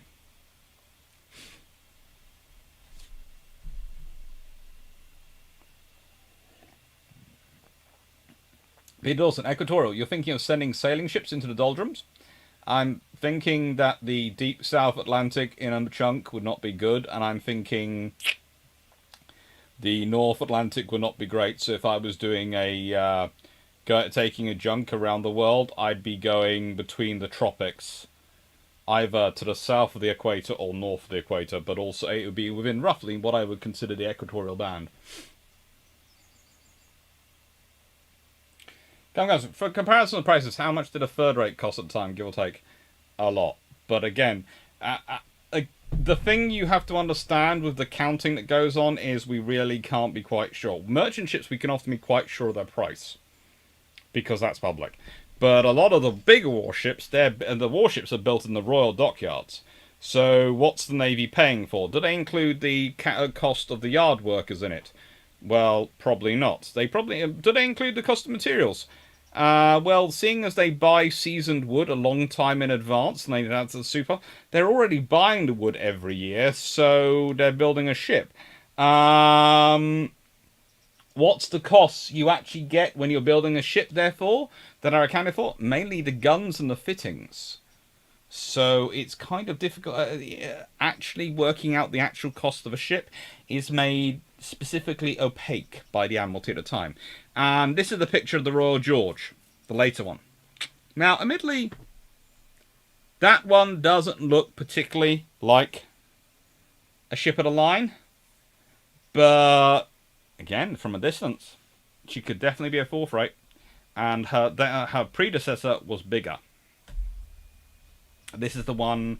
no, her successor was bigger. This is the one previous to her. So, the East India Company named the Royal George on purpose. You bet they did.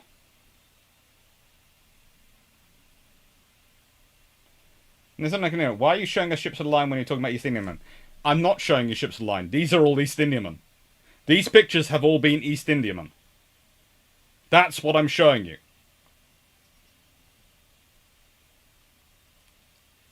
These are all East India ships. So I know, they look like ships of the line, but these are East Indiamen. That's the point. They can look very much like it. So, here is the Battle of Perta. Basically, Nathaniel Dance goes, right then, we're going to do this proper. We are going to form up in line, and we are going to beat them off. Lenoir's squadron is not the biggest. He has 1 ship of the line, 2 frigates, a corvette, and a brig.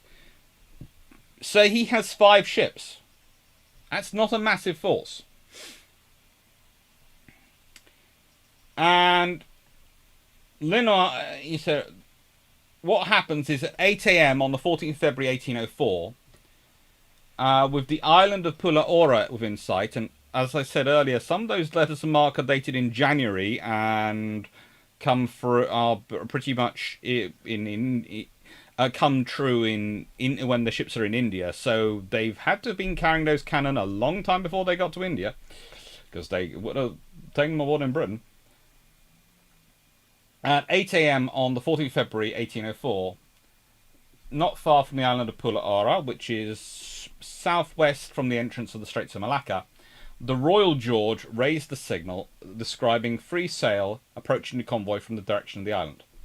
This was Linoir's squadron, and it had been cruising the area for the previous month in anticipation of the convoy's arrival. Dance ordered the brig Ganges and the Indiaman, Alfred, Royal George and Bombay Castle, and Hope, to approach the strange vessels and investigate, rapidly discovering their enemy warships. By 1 o'clock, Dance had readied his guns and reformed his convoy, with the large Indiaman formed up in line of battle to receive the French attacking ships, as if they were warships. These Indiamen, formed up in battle, are the Camden, the Worley, the Alfred, the Royal George, the Coots, the Wexford, and the Ganges. The Ganges, of course, being the brig. Followed by the Exeter, Earl of Abergavenny, Henry Addington, Bombay Castle, Cumberland, Hope, Dorsetshire, Warren Hastings, and Ocean. These ships would form his line of battle in roughly two lines that actually intersect between Exeter and Ganges. And the 11 country ships accompanying convoy, Lord Castlereagh, Karen, David Scott, Minerva, Adasa, Charlotte, Friendship, Shao-Kisaru, Jahunga, Gilwell, Neptune, all along, sort of pushed up behind them.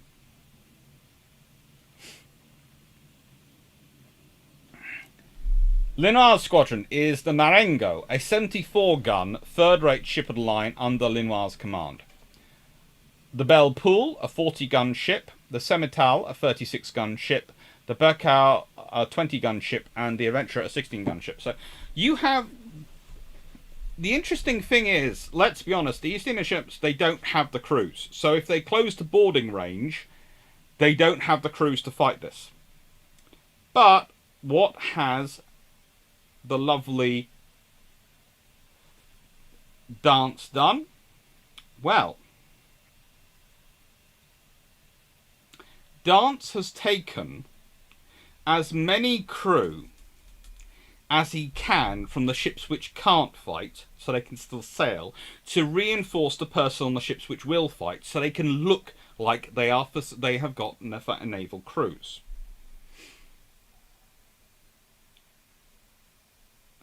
By 1 o'clock, Dance had readied his guns and was ready.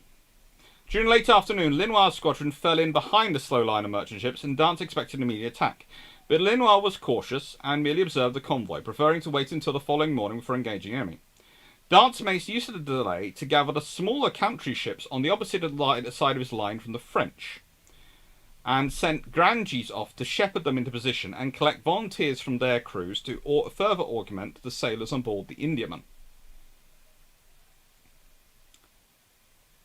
At dawn on the 15th of February, both the British and French ships raised their colours. Dance hoped to persuade the Linoir that the ships included some fully armed warships, and he therefore ordered the brig Ganges and the 4 lead ships to hoist blue ensigns, so they would look like Royal Navy ships, while the rest of the convoy raised red ensigns, i.e. the ones of the East India Company. By the system of national flags then in use in the British ships, this implied that the ships with the blue ensigns were warships to attach to the squadron of Admiral Rayner. Now, Admiral Rayner is the officer out commanding the British squadron in Indian Ocean at this time. So it's sensible to have them there. And it looks kind of scary, because these look like fourth, possibly third-rate ships in the case of his own. So, in the nicest way, Linoir is suddenly thinking, hang on, there are some ships which are definitely the equivalent of my frigates in their firepower, if not their crewing, up there, the East Indiaman. And there's possibly another third rate facing off against me, the Earl of Camden. And there are some probable fourth rates there. So I've got a third rate and 3 fourth rates, and a frigate, and a brig. So yes, I have a superiority of one ship, but my one ship superiority is what? A corvette, which has 20 guns? That's going to be massacred by the East Indiaman. Literally, that's going through his brain. He's probably thinking, hang on, the sheer amount of firepower. Will the corvette get close enough to capture anything? Possibly, but it'll possibly get blown up by about 3 East Indiamen going, oh goody, target practice. So this is what he's fighting. Now, at this point,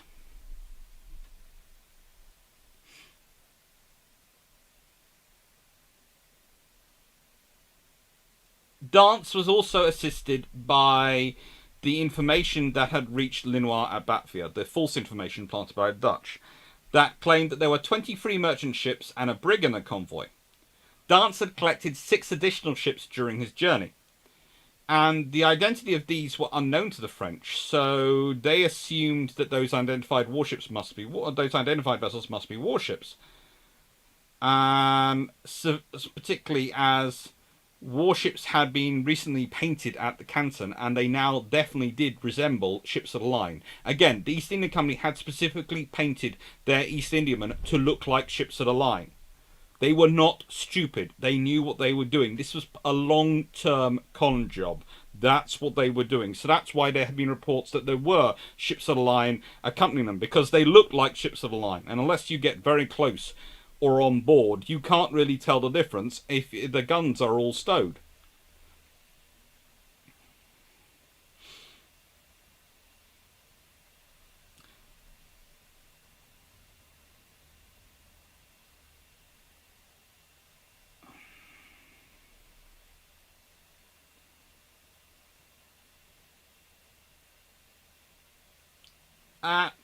On the 15th, Linois doesn't seem like he's going to join in.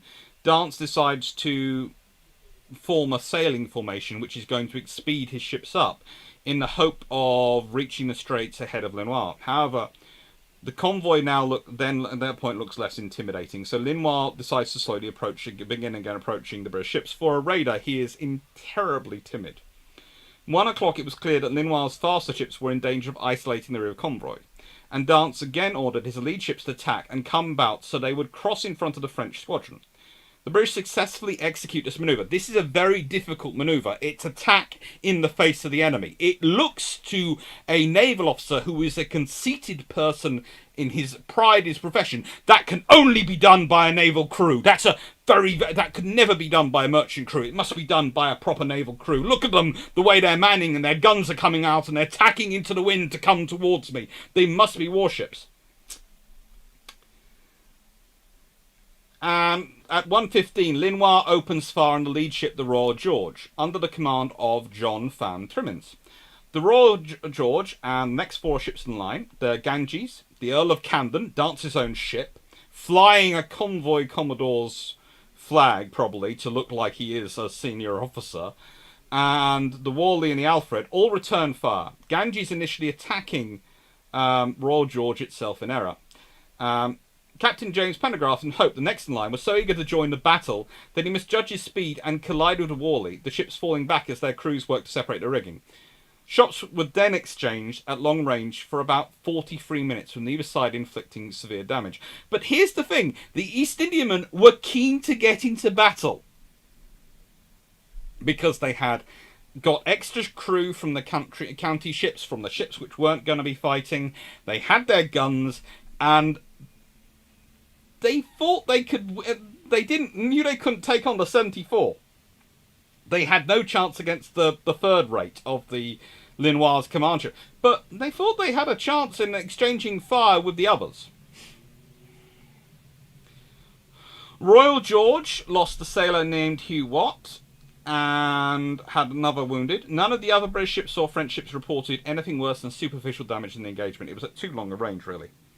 And at 2 o'clock, Linois abandons the attack and orders his squadron to haul away with the wind and sail eastwards, away from the convoy, or under all sail.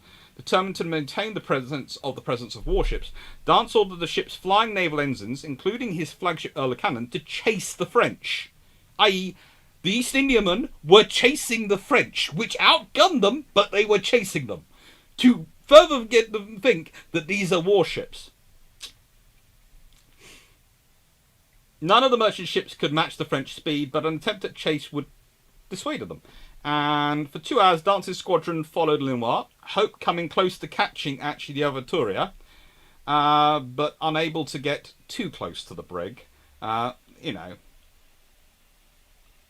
it would have been fun. You could have had that would have just rounded off the battle if there had actually been one of the merchant ships, one of the East Indiamen had actually managed to capture one of the French ships. That would have finished Lenoir's career completely. As it was, he was pretty much the only French admiral who would actually go out to the Indian Ocean. So Napoleon didn't have much choice. At 4 o'clock, Dance decided to gather his scattered ships and return to his former heading. He didn't want to lose sight of the convoy. He didn't want to risk attack from other raiders. And by 8 o'clock, the entire British convoy had anchored at the entrance to the Straits of Malacca. On the 28th of February, the British ships of the line, HMS Sceptre and Albion, joined them in the Strait and conducted them safely. Now, Sceptre and Albion were, of course, some lovely ships. Sceptre being a third-rate 74-gun ship, and Albion also being a third-rate 74-gun ship. So you can honestly say that Lenoir was probably very, very lucky that he didn't actually catch them a day later, because if he caught them a day later when they had those ships there, ooh, he'd have been in trouble.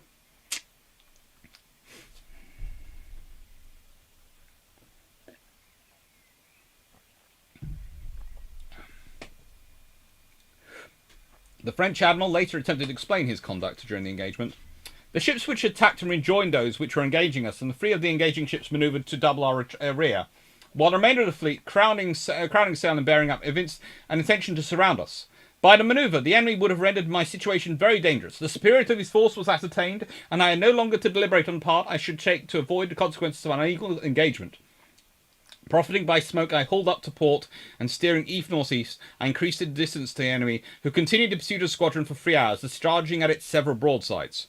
He was completely taken in by the belief that these were warships he was taking on.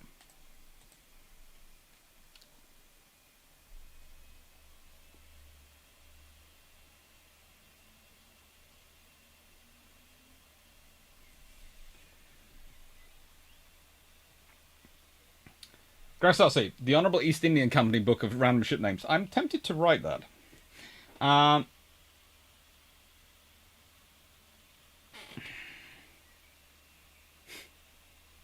So they used the false flag, Seneca. Yes, they did. Rablusha Buddha, where was the Royal Navy when this battle happened? Well, they had 2 third-rates sailing up there to try and join them. As you said, they arrived the day after the battle, unfortunately. Seneca, this is like some cargo company painting the hulls grey. Pretty much, but in those days they looked a lot closer.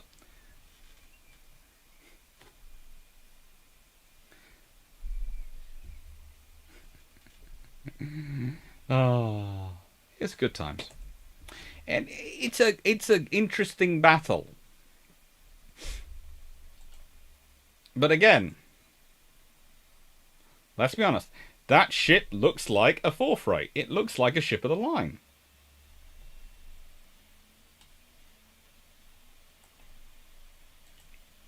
And that's the point. That's what they wanted them to look like.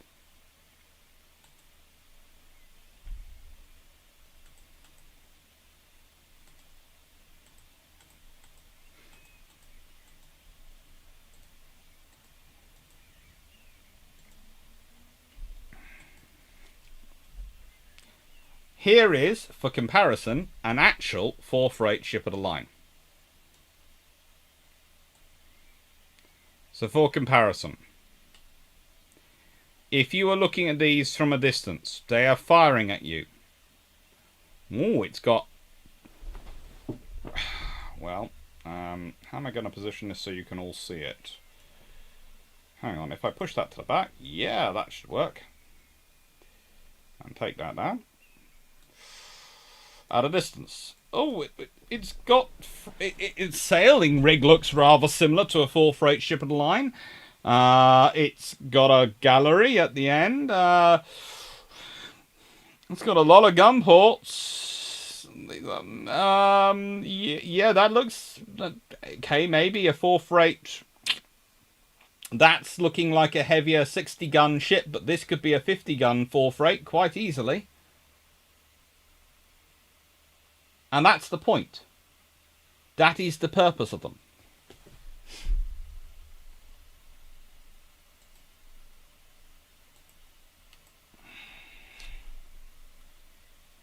So Nakanira, they are the same picture. I know, you're trying to wind me up here, but it is true. They are very, very similar. There's my cookie.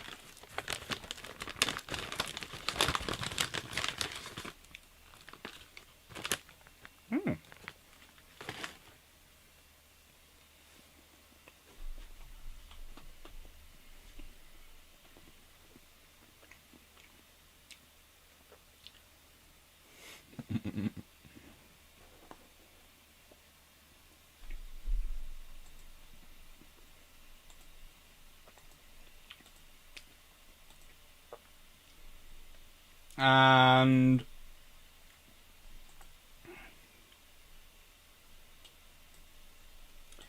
because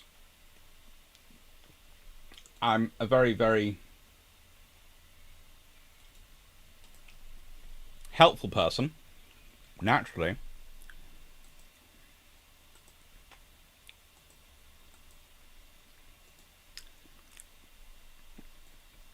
I'm going to show you a picture of HMS Albion, who was one of the 74s which showed up the next day.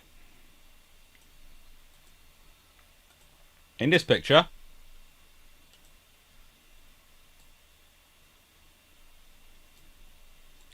she is with HMS Asia, who is an 84. So, this is HMS Asia.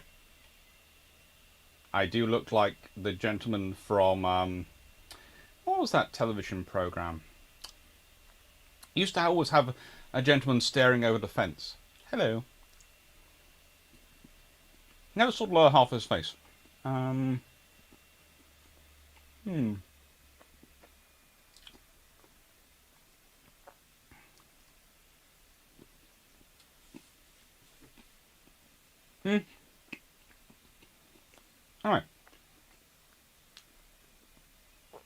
That is a third rate.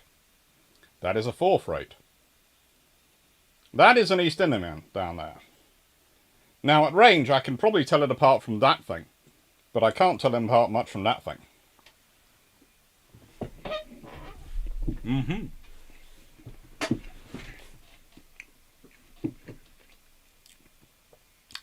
And if two of them, which is what turned up, if Albion and Scepter had been there the day before,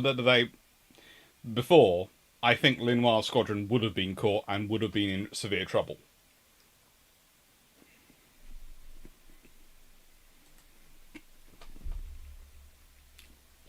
At that point, he might not engage at all, though. He might have just run away.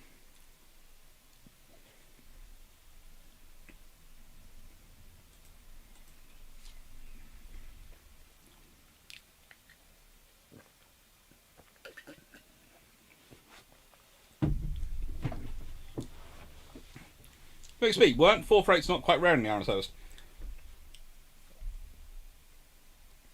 Actually, no. They were quite rare in the European waters because they had bigger ships there. But if you're talking about the Indian Ocean Squadron, where are you going to send your fourth rates? Well, your cheaper ships to man. They're going to be further away from home. Because you need your third rates and your second rates and your first rates back at home to fight off against the big fleets. And the third rate might well be your flagship in your Indian Ocean Squadron, in your China Station Squadron. But on your in your South Atlantic Station, your Cape of Good Hope and all those things, stations, you're probably going to find fourth rates being there because they are cheaper to man, cheaper to crew, especially in peacetime. So, especially early in a war, the likely ships you're going to find on station are going to be fourth rates.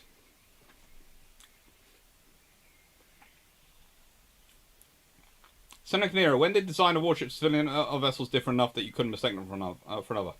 The Ironclad era is when it starts to happen.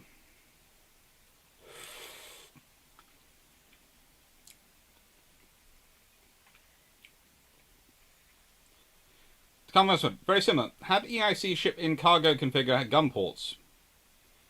Yes, they did. They often had them painted. They might not. They would often be pierced for guns, but they would be with no guns in them.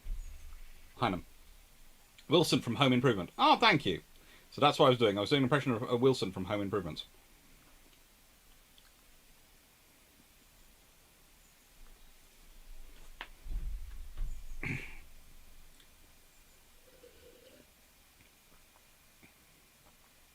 Captain Seagull, 4th rate equals 1890 second class battleship.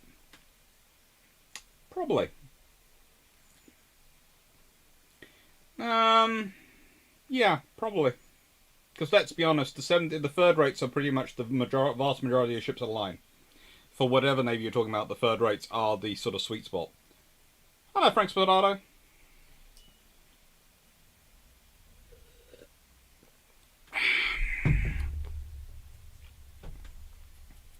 And they're good ships. They're a lot of fun too.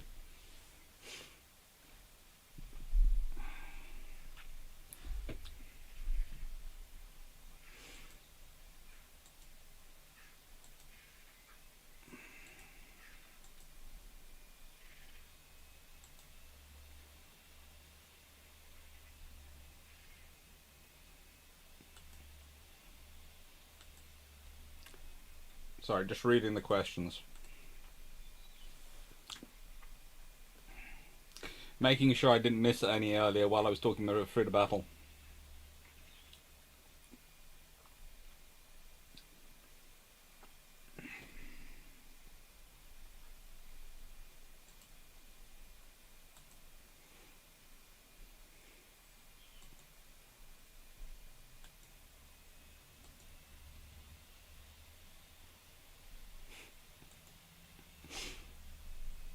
So, can I forgive Linois? Yes, I can. But actually, I think, honestly, if I had my way,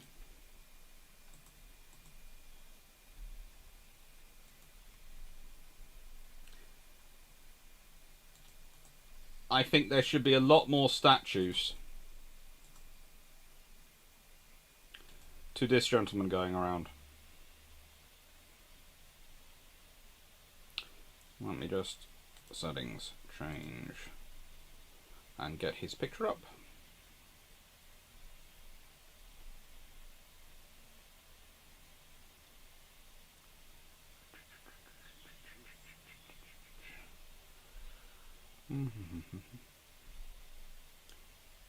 Sir Nathaniel Dance is 104S. There we go. I really do think this gentleman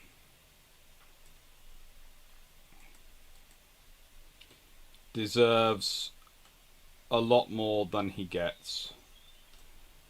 He gets the thanks of a nation. He gets the thanks of his, you know, his country in a way. But his rewards, well, as Naval Chronicle at the time declared, we cannot sufficiently express our opinion of the coolness, intrepidity and skill with which the commander of this fleet, unaccustomed as he was to the practice of naval engagements, provided against every emergency, and prepared his plans either for attack or defence, as the manoeuvres of the French admiral might render it expedient for him to adopt either the one or the other. His conduct was worthy of experience and science of our most approved and veteran admirals, while the order and promptitude with which his orders were obeyed and his plans executed by the several captains of command may have been rivalled, but can scarcely be exceeded in most renowned of certain naval circumstances. He received £5,000 from the Bombay Insurance Company. That's approximately 400,000 in present day terms. A pension of £500 a year, approximately about 35 grand a year in present day terms. And some plate, that's silverware basically, worth 200 guineas from the Honourable East India Company, and a ceremonial sword worth £100, as well as a silver vase. Captain Timothy Timmins of the Royal George, which was in action the longest, and remember led the charge, received £1,000 and a sword and plate, and the other captains all received £500 of sword and plate, with money being paid to the officers and seamen under their command. An ordinary seaman received £6 for this banner, approximately £500 in present day terms, so fairly good. Dance was basically credited everything to those under his command, and writing in reply to the Bombay Insurance Company, it said, placed by the adventurous circumstances of seniority of service, placed by the advantageous circumstances, I presume advantageous, circumstances of seniority of service and absence of convoy in the chief command of the fleet instructed to my care, it has been my good fortune to be enabled, by the firmness of those by whom I was supported, to perform my trust not only with fidelity but without loss to my employers. Public opinion and public rewards have already far outrun my deserts, and I cannot but be sensible that the liberal spirit of my generous countrymen has measured what they are pleased to term their grateful service of my conduct, rather than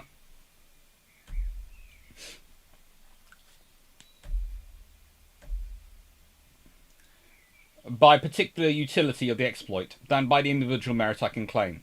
He also received a knighthood, and he decides to retire at the when he gets home. He's done enough voyages, and he dies in 1827 at the age of 78. So he has a retirement of roughly 22 years, which is quite nice to enjoy it. But I can't really find any examples of him having any statues around, and I think that would be kind of nice for him.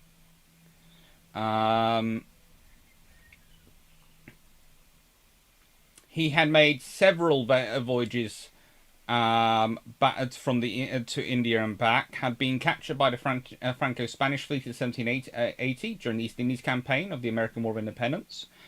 And yes, I think he deserves a statue or something, because he did something incredibly cool. The Battle of Palaora is very, very cool. I can't think of many battles which have been won entirely by bluff.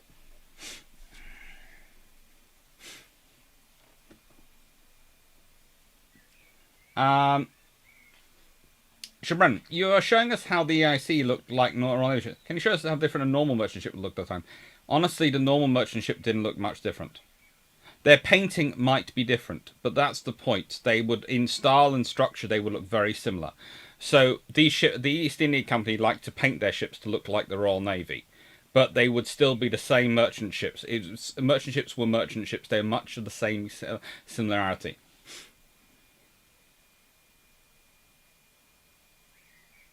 Senator Canary, you don't use an HMS Victory or send us a Trinidad for your China station? No. Frank Spanner, if you would form a task group in this area, what would it be made of? You would probably be lucky if you got a couple of third rates, 2 or 3, maybe a couple more, and the rest of your force will be 4th rates and 5th rates. 4th rates and probably brigs, or 5th rate. Oh, you have some frigates. So, Rosowski, 74-gun third rates are the bulk of the fleet. Ships like Victory are impressive siege pieces to really hammer it home. They're mainly flagships. Nicholas Wu, what exactly are county ships? County ships are smaller merchant ships.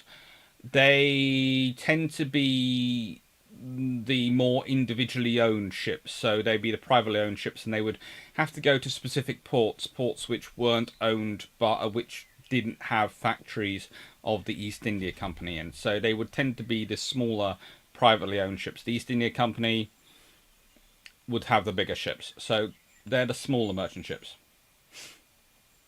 Favourite East India Company ship? I rather like this one because I rather like the Worley. The Worley to me looks rather cool.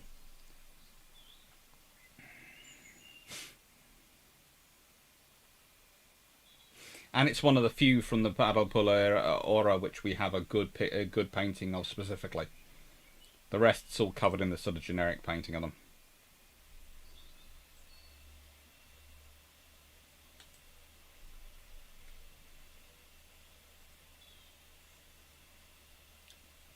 Rank Fire. Was it the time before the Golden Age of piracy referred to, such as Roman Trial? There is the Golden Age of piracy is really before this. At this point, you have you can still have pirates wandering around, but you have a lot more navies, and you have a lot more privateers. So it's more piracy is more privateering at this point. There are a few pirates around, but again, if you're a ship out on the east, in the Far East, it's probably local piracy rather than it's junks and things like that. And again, if you've got an East Indiaman coming along and it's got that many cannon, it's quite a big ship. So it's more something which the county ships and the local ships would have to worry about than an East India shipman ship.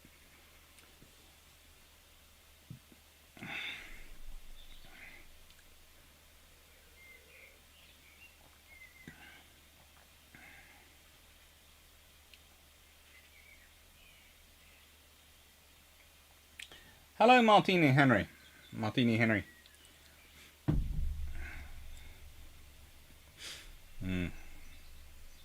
It's a good thing.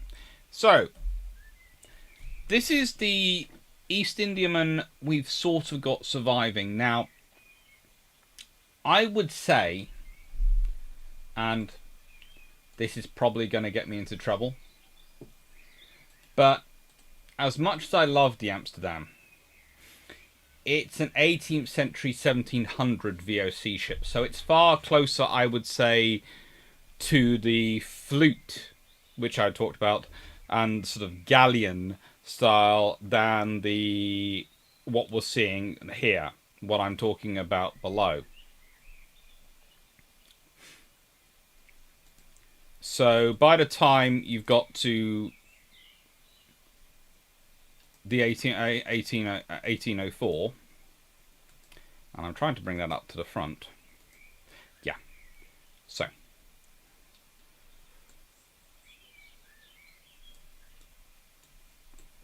Now, again, I'm going to be peering over the top.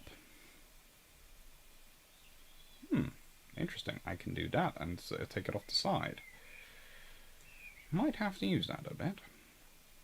Oh, I can take that off the side as well. That's useful. So, as you can see, basically the strength of shipbuilding this time is they're still slightly tumble home. They still have got hulls which are like that to try and bring the weight in as close to the centre line as possible. But it's far less pronounced than it used to be, and it's made of far thicker timbers, and it's a far stronger design. And you would have to say that that one below looks far more like a warship of its period, but also that one doesn't exactly look like unlike a warship of its period. They're all very warship-like. Yes, I am having another Wilson moment.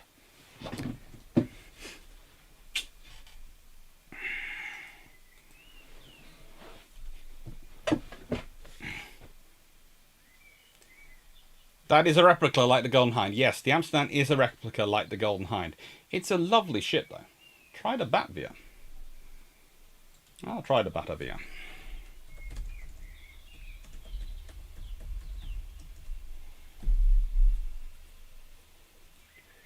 That's based on a 1628 ship. That's an even earlier one.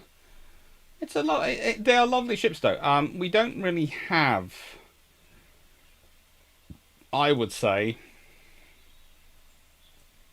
a good one going around. But the thing about the Amsterdam and the Batavia and various other things is you can go and have a look at them. And it's in the Netherlands Maritime Museum. So it's rather cool for bringing things to life. And the difference is, I often think, is when you go to sort of HMS Victory, you see a really big warship. You see what a really big ship was like. And these ships are slightly smaller.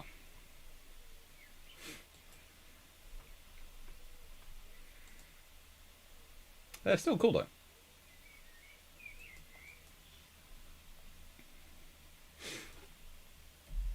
Right. Where did the East Indiaman go? Well, at a certain point, the world changes. The world changes enough, and in 1837, so 30, 33 years after the Battle of Pearl Harbor, they start to launch these. The Blackwall frigates. So named because of the yard which first built and the shipyard which first built them.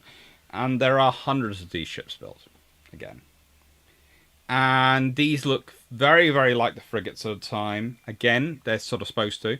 They're sort of a halfway point between the East Indiaman and the cutters. They're supposed to be faster.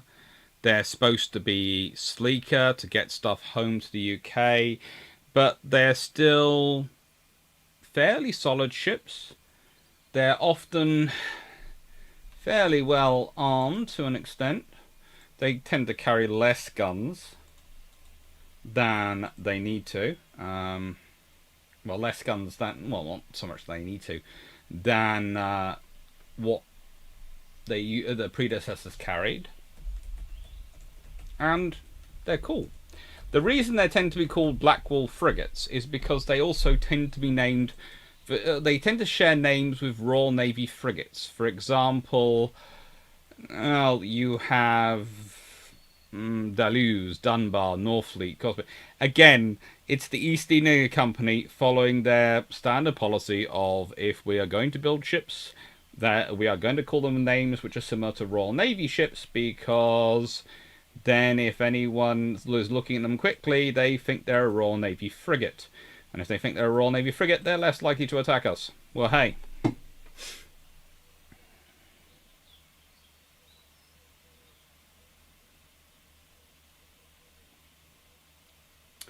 Is there a good article or book on the Blackwalls? There is.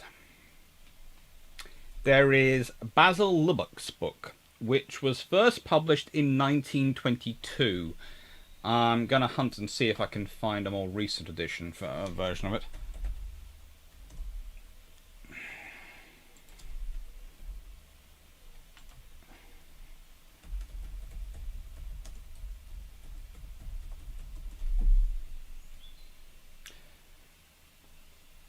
Interesting enough, the only edition which come up is a hardcover version, which is, there is one copy available for £24.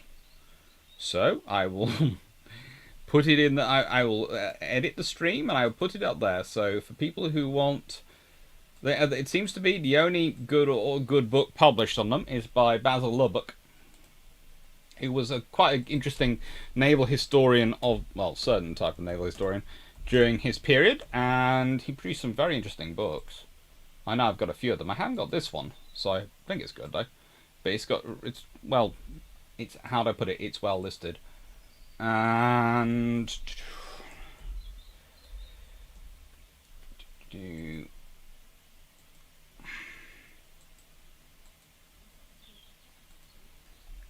link should be going to appear down below in the description.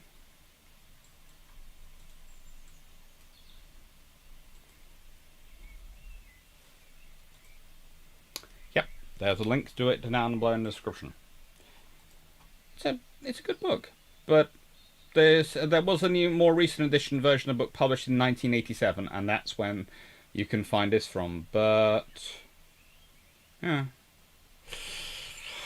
I don't know. Not a more recent one, and unfortunately there is only one of me, so I can't write all the books I want to write, and I would probably like to write the new book on that as well, because they do deserve it, because they're rather cool looking ships.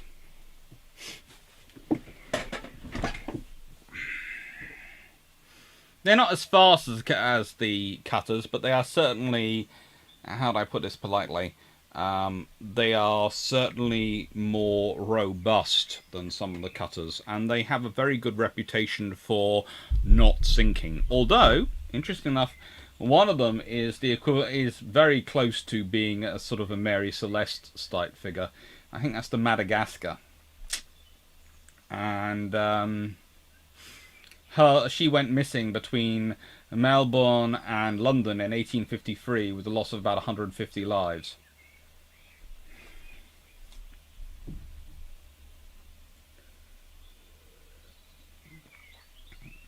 And she's basically kind of like a Mary Celeste style sort of story. I love the way these ships are referred to as apple cheeked because they are like that. And if you look at them from the front, they're sort of like this. Apple cheeked. It's a cute description of them.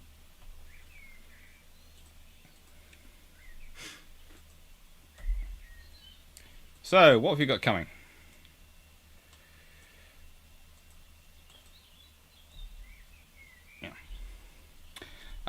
We have Age of Iron on the 13th of June. Then we have Patron 26, Dan Freeman's The Great Siege of Gibraltar, next Thursday. Then 24th of June we have Patron 27, Andronor, Actions of the French Navy Model 1. And 27th of June we have Brew Ships 52, A Year of Brew Ships. And I will be adding on more as we go because I'm refining my timetable of what's coming out because I'm still not quite sure. I know what's happening in July. I know which weeks I'm away and what I'm doing for research trips. I don't know when I'm away in August exactly, so I'm going to refine that. But Long Patrol on Tuesday, hopefully, if I'm happy with it. Operation Ariel, I'm looking at the naval side of it because, of course, it's the evacuation from France, so it's Dunkirk, but a lot more than Dunkirk. A lot more than Dunkirk. And that's what's going up. Now, I'm just going to quickly leave you with this for a second while I answer the person who's just come to my door.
Sorry about that. I'm suffering from the same problem Drac was suffering from earlier. A lot of parcels being delivered. What is the Age of Iron about? The Age of Iron will be about pretty much the era of HMS Warrior and the Monitors. That's basically what we're looking at. Going to talk about the books which cover that era best, hopefully.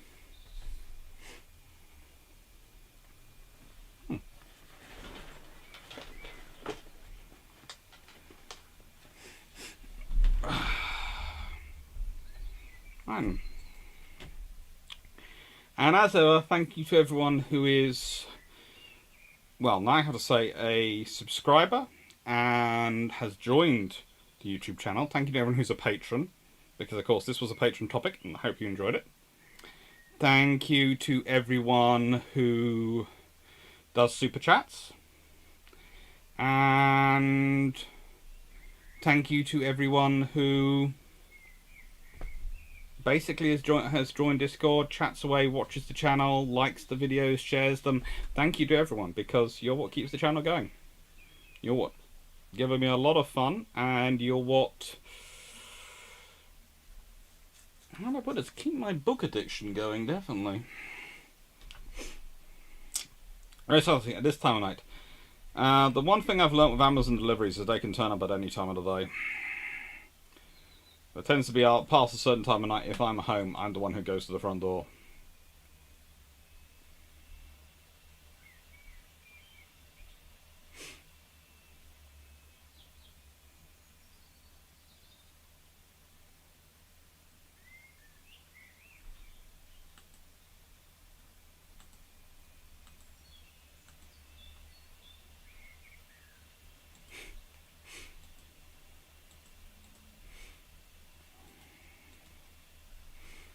So, thank you very much, everyone. And, right, any questions? That's what I'm going to do now, because I'm going to do questions for a few minutes.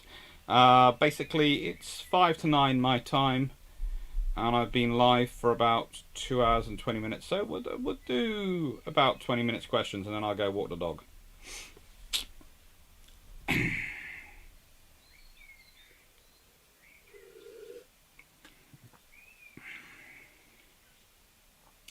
Seneca, would you have done YouTube without COVID? Well, as you'll find if you look through some of the video collections, I was actually starting to post videos to YouTube long before COVID. Would I have the chance to do all the stuff I've done on YouTube? Probably it would have taken me a lot longer to get around it. So COVID has given me the kick to start doing something which I was basically toying with the idea, which sounds, very dilettante. But it was with the commitments I had, setting it up and getting it going. That's the thing. Once you've got it going, it sort of keeps itself going because you've got the patron topics coming in. So if I don't think of ideas, you all do, thank you. If I'm having a particular blind spot at the time, it's sort of a case of, ooh, what topics are they suggesting? And, oh, what ideas does this give me? And so that's sort of very helpful. And it's allowed me to reach a whole new audience with naval history, which I like, and show the benefits of academic history and also why we do the study we do and who we are. Because one of the things I wanted very much to work on was the idea that academics are all sitting in their ivory towers and don't talk with the real world. Well, we do, a lot. A lot of us do. Some of us do sit in our ivory towers. I have to admit there are some colleagues who, frankly, I wouldn't want to let out their ivory tower. But we love them dearly. They're very special people. If you all think Sheldon Coopers of this world are only in physics and STEM, then you are going to be sadly disappointed. I know. How many questions? Do we have some questions? And does anyone have any questions about East Indiaman? Anyone that I haven't answered, or any general questions? It's always nice to answer questions.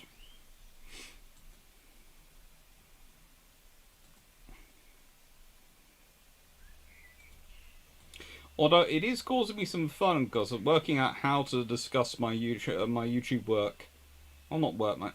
I'm not sure if I consider this work or if I consider this more of a vocation. I'm not sure.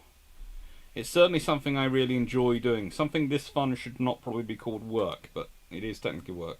I don't know. As I said the other day, I was learning how to make emojis, and that's something which I would have never have done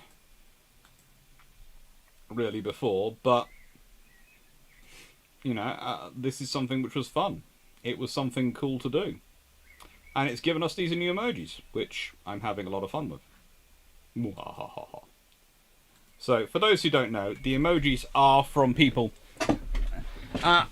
Rick Vassal, I'm a patron, but I don't see the new icons, so just wondering where they are. The new icons, the new emojis are, you can't set up it so it gives it to patrons. So you're having to sort of keep those separately, and that's one of the reasons why I made the subscribing to this channel, the joining the channel, quite so low at the sort of the level at which I could. It's separate, so patrons get to suggest topics and vote for topics, and if you want to be a patron, you're more than welcome to. But some people didn't want to become a patron, but they still wanted to sort of support the channel with regular money, and that was very kind of them, and they asked me to set up the YouTube supporter system, the join channel, so I did. And the join channel, basically you get badges next to your name in the chat, which allow me to pick up the people who joined the channel, and they get these emojis, and the channel emojis, and the thing is, I'm allowed to make more emojis as the more people that join.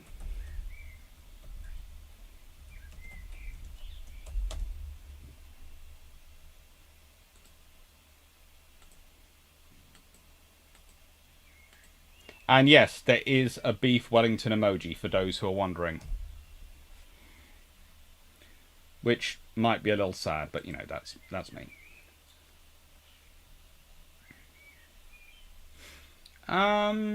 Let's see, how much does an Eastman cost?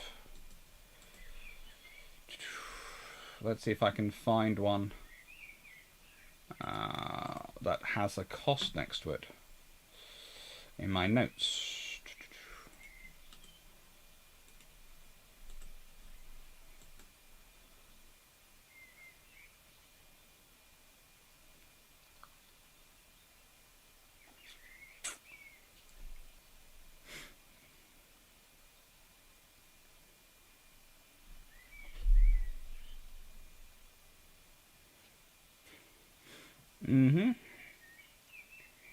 I can't really find their costs. I'm looking for them, and there are various reports on their costs. But again, the East India Company would often buy their guns from one group. They would buy the ship from another, and then they put the two together. So the costs are kind of complicated, but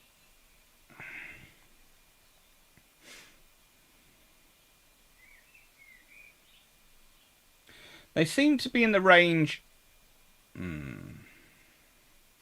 of up to £10,000, but I'm not sure what that quite is. Whether that's including all sales or if that's just all the wood. There is a lot of ambiguity in this construction.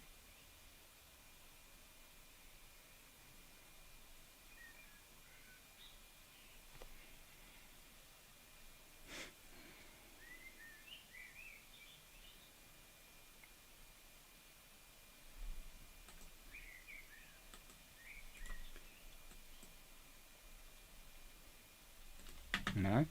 And this is one of the ships which didn't get to actually take part in the fighting. She never got close enough to fire her guns, despite her captain trying his level best to do so. I'm just going to put up on the below. Let's see.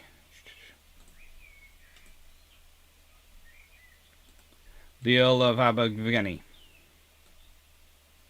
A lovely looking ship.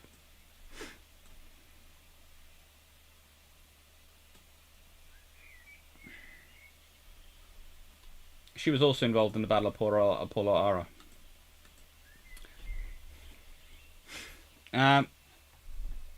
Martin and Henry, the bilge pumps troika are the most interesting group around for me. Innovative fun. Many thanks for your time. It's a pleasure. Thank you. We try our best. Rikozava, thank you for a good night. Well, it's not going just yet.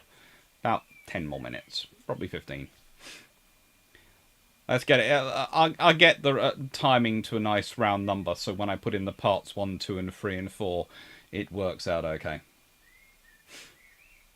Vision, was the Bohemian Richmond an East Indiaman? Let me just check. It's not in my notes, so I'm going to have to search for that.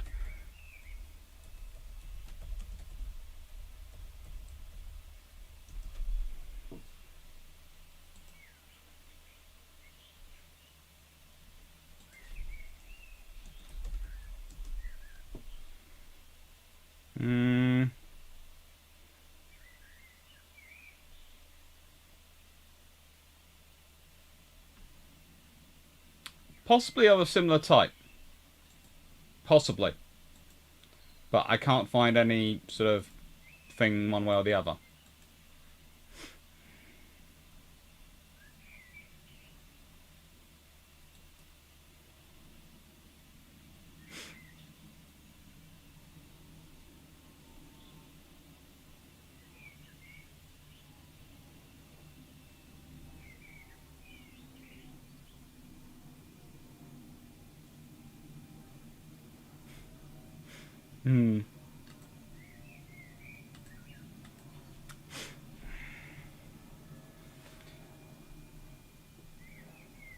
Bonham Richard, yes, the original was a French, an East Indian one. Yeah, I think so. But as I said, a French one. But it doesn't seem to have done much traveling to, from what I can see.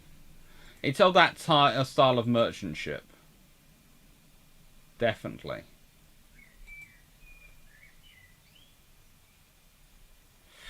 Oh.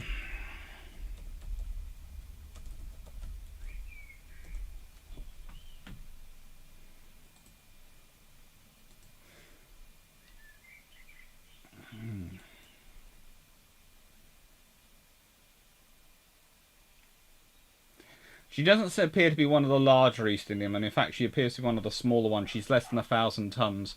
So, in our discussion earlier, she'd probably fit more with the county ships than the East Indiaman of that we were talking about. So she's one of the smaller ships built for that trade.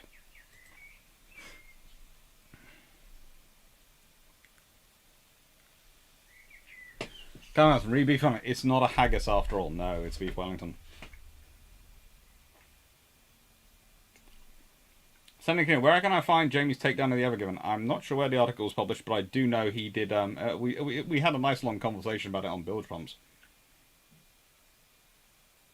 What's that? I joined the channel in April and I don't see the new channel emoticons. There is a difference between subscribing and joining the channel. It's what I'm just sort of told us. Subscribe gets you notifications. Joining the channel, there's another button down below. I'm not 100% sure about it still. I set it up because I was asked, and people have been very kind enough to find it, but I don't understand it yet fully myself. So let me just look it up and see if I can work it out. That's what I will do. My channel and go to the live, so hopefully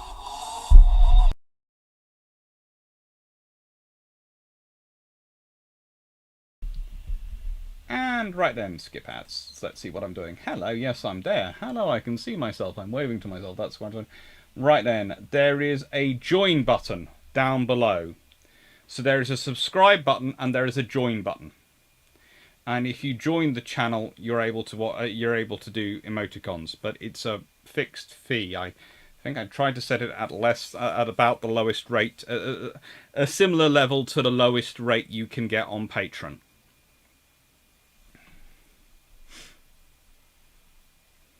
It's disturbing seeing myself up there, so I'm going to now get out of there.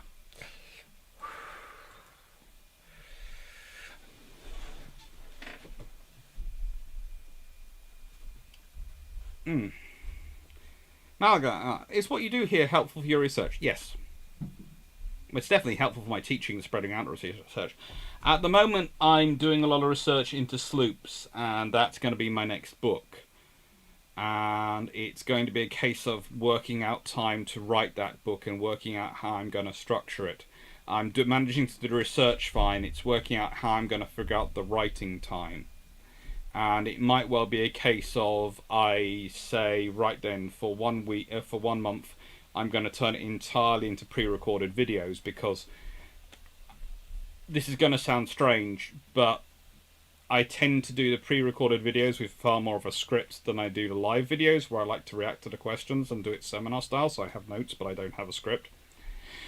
And it's bad enough with the scripted recorded videos, the fact that my brain adds in little stories as I go. So they tend to take a lot less time to produce than the live videos. For a live video, this is about a day's work researching and prepping it, and then it's half a day in terms of getting everything ready and actually presenting a live. So it's about a day and a half work. For a recorded video, or a recorded video is about at the same time, it is about a day's work. The easiest one, I have to admit, to do it to an extent is the Brew Ships one, because that's just that's books I've already read in a nice pile. I can chat away and I can answer questions. So I have to admit that's the sort of the easiest one to produce, but it's also the most interesting in many respects because of the sheer quantity of questions the books tend to produce.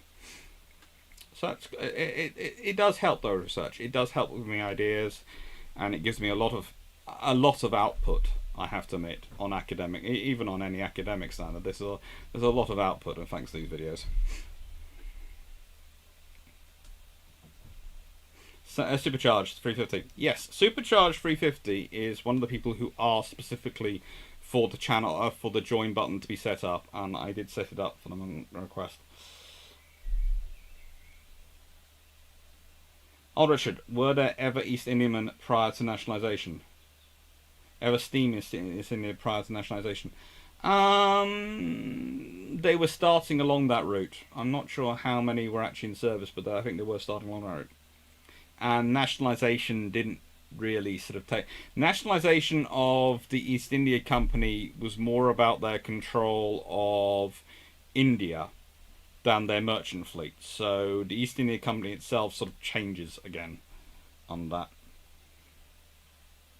What was the last East Indiaman built? Well, as I said, the last East Indiaman built were actually the Blackwall frigates, which were built as East Indiaman, but are now called Blackwall. But they became subsequently called Blackwall frigates. So you're talking 1830s.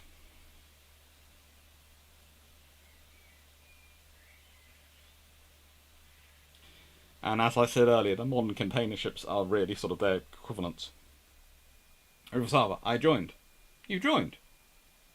I don't think I had a joining button available. Well, not until a couple of weeks ago. About a week ago, I think I set it up. So I don't know if you joined it. I'm not sure how, because it shouldn't have been set up. I didn't have any membership set up.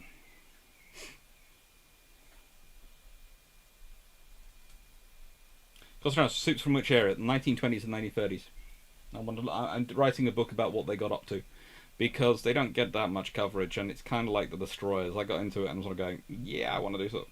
And then I want to turn my PhD thesis into a sort of book on aircraft carrier design and the theory behind naval aviation in the 1920s and 30s. And then I want to do a book about Admiral Henderson. And I'm also currently working on an edited book on the Falklands War with my lovely girlfriend, who we're jointly editing together.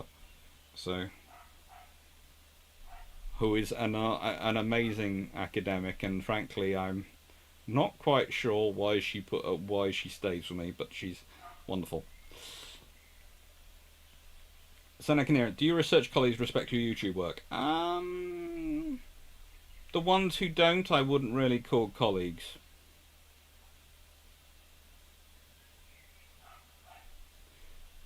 Calvin Gasper's answered the Constantino's questions of which sloop eras. Yeah.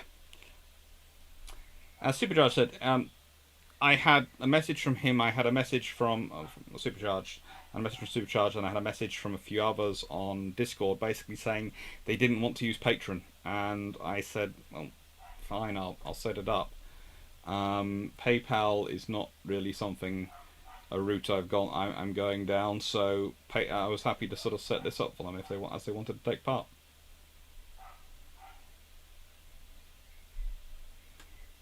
And it's nice. And it does give me a whole range of emoticons. Vision, I'm excited about the Falklands book. We are very much excited about the Falklands book. If everything goes as planned, it'll be excellent. And as I said also, we are also doing our best to organise, if we can find a venue that will have us. We do hope to have a specific venue in mind, and we're working very hard for that specific venue, but I'll try and look back at our options. Do you have a conference in early next year, Marchish time probably, on the Falklands War on its 40th anniversary, with a lot of good people there and open to the public. So it'll be a case of anybody who wants to can buy a ticket, and the ticket cost is all going to go to cover food, because we can get funding hopefully to sponsorship to hopefully cover the cost of the venue and those sort of things, but getting funding to cover the cost of food is always impossible, and we want there to be decent food. So it'll be a case of all tickets, the ticket price will be to cover the food. Cosmos, what was your argument for your dissertation? My PhD thesis was about development of naval aviation in the 1920s and 1930s, and basically my entire thing was that we undervalue the role of observers in the development of strategy and tactics, and we undervalue the role of engineers in the development of aircraft. But it gets into a lot more depth than that. You know, people said she stays because she loves you. I hope so. I'm fairly sure that it's not that. Not my it's that. Not my Amber addiction.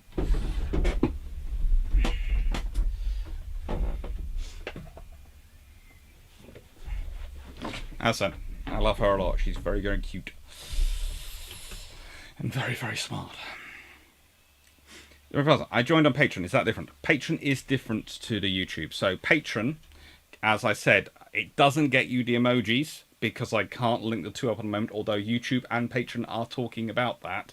So I could be able to link the two up so that people who are on Patreon who join through Patreon, which is another reason why I linked the figures as I did. People who are joined on Patreon get the emojis, and people who have joined on YouTube get to send their money through YouTube, but get to vote in Patreon. So they're talking about it, but at the moment they're two separate funding streams. So they're two separate streams, and they are separate, and they don't get to interact at the moment. I'm trying to work on that.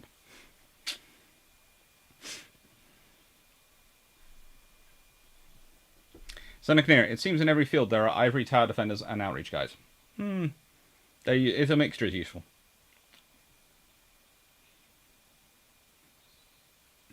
Right then. So, it is now 9:15, so I'm going to stay on for about another 5 minutes, answer some questions, and then I'm going to go walk the floppy research assistant, who has been wagging his tail mightily today, hoping for a wander. Captain Seaforth, other than AMC's Hilfiger and SS Stephen Hopkins, how many merchantmen have picked a fight with warships and won the way Dance did? Not that many, but I can probably think of, going from my memory, depends. Once in a while you have a large East Indiaman solo end up with a fight with a smaller warship and win, or a privateer and win, and that's occasionally they sort of chance their luck and think, ooh, that's an East Indiaman, oh, that's a big prize, we've got guns, we'll go and take it, and then they realise, hang on, that's an East Indiaman with 30 odd guns, and we have 20 guns on this ship. Okay, and they're quite big. Okay, we're in trouble now. And it turns out that that's one of the privateer letter of marque East Indiaman. Hence, it's sailing on its own quite happily, and you're going, yep, you are now what is called dinner. Again, look at this ship. This is, as I said earlier, the Earl of Abergavenny. It's one of the ships in the East Indian Company. It's one of the ships of the battle, and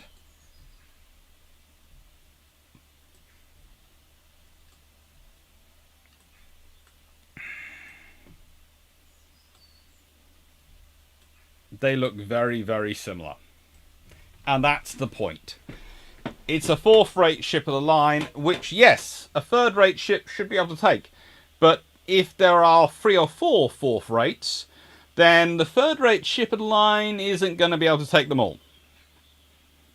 And that's the point which poor Lenoir was really fighting. He couldn't fight the numbers game.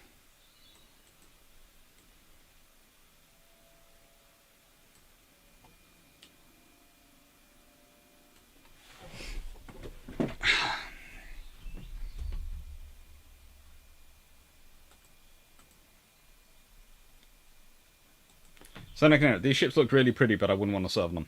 No. It would be interesting. It's definitely something which requires... Well, at the time, that was one of the careers available. If you think about it, if you come from a poor family, even a lower middle class family, you need to try and find a way to survive, and what are the careers available?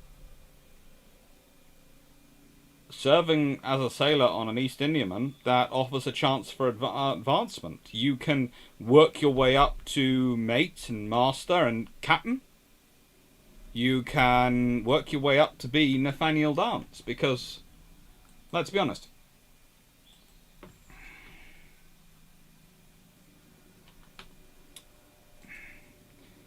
Nathaniel Dance is born in London, the 20th of June, 1748. His father was a successful lawyer in the city, but shortly before the birth of Nathaniel had abandoned his wife to live with an actress, and then established himself as a successful actor and playwright in Drury Lane. So Elizabeth Dance, that's Nathaniel's mum, were actually cared for by by James's father, his grandfather, George Dance Yeardle, who had been a prominent architect for the City of London. He went to sea in 1759 under the patronage of Nathaniel Smith, a high-ranking official in the Honourable East Indian Company. So that's the connection. And Dance, it's kind of like the Royal Navy patronage scheme, i.e. Smith is a smart and successful member of the Honourable East India Company. Dance, he spots as being quite bright. He's he's the grandson of his friend, who could be considered as disgraced to an extent because of what his father had done. But his grandfather hasn't allowed that to happen, and he goes into service, and he builds himself up. By 1780, he made 8 voyages to India, as well as 1 to the Mediterranean and 1 to the West Indies. On his 9th voyage to India, he served as first officer on the Royal George. That's when he's captured. The Royal George at the time is captured. Spends 6 months in Spain on parole. So he gets 6 months in Spain on parole. Always fun. And he was made commander of the Lord Camden in 1787. Made another 4 voyages to India aboard her, including one as far as the Canton, and then he was appointed the new ship, the Earl of Camden, in 1802. And Earl of Camden was his last ship, and of course his command ship during the Battle of Port Ora. So he has quite a career. He has, you could say, yes, he comes from a middle-class family, but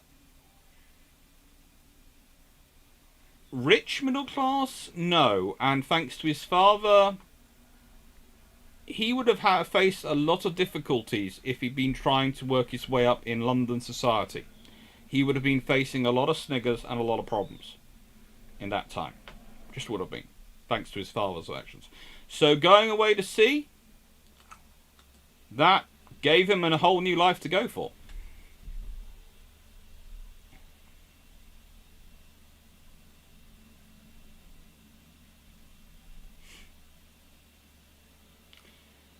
I guess a captain made good coin on his internet. Yes. Supercharged for 350. Did they do the same thing with their ropes as the RN to stop people from stealing or selling the ropes? They did a lot of things to protect their ropes. Yes, and most of them actually got the rope from the same places as the RN did, so they could do the similar things to protect them. But there are very few careers and very few options in the 17 and 1800s which could allow you in one generation to rise significantly in station in life. The sea is one of those options. There are men who go to sea in the Royal Navy as a boy sailor and retire an admiral. They are rare, but there are. It's the same in the East India Company. There are sailors who go to sea with them as very young, but they're spotted as smart, they work hard, they can get ahead, if they're lucky. If you're unlucky, you die of a terrible disease. So there's a risk. It's not a great life. It's a lot of risk. But it's an option. So if you think about it these days,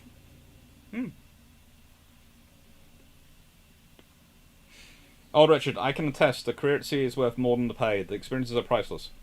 The travel. Definitely. And look, I know I keep singing their praises, but they are quite good looking ships in some respects.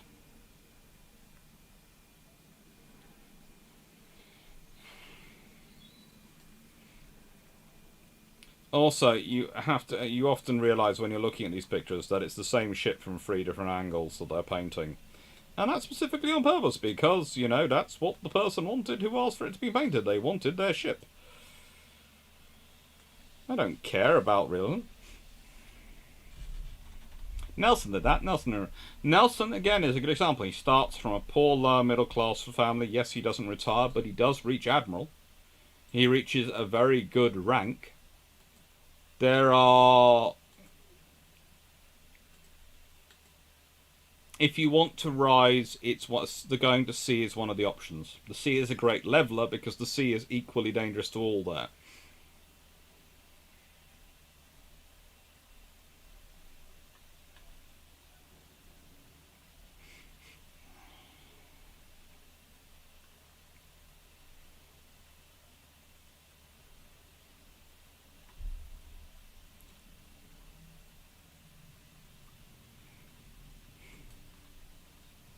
But, Right then, it is now 9:25. I should probably be going and taking the fluffy research assistant for a wander.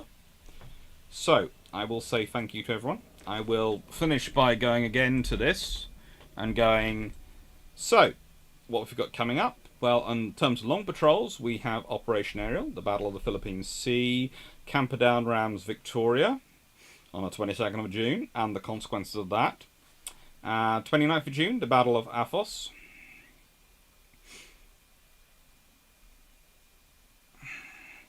And the 3rd to 11th of July, the sea power behind the Ring of Stone. Take care, everyone.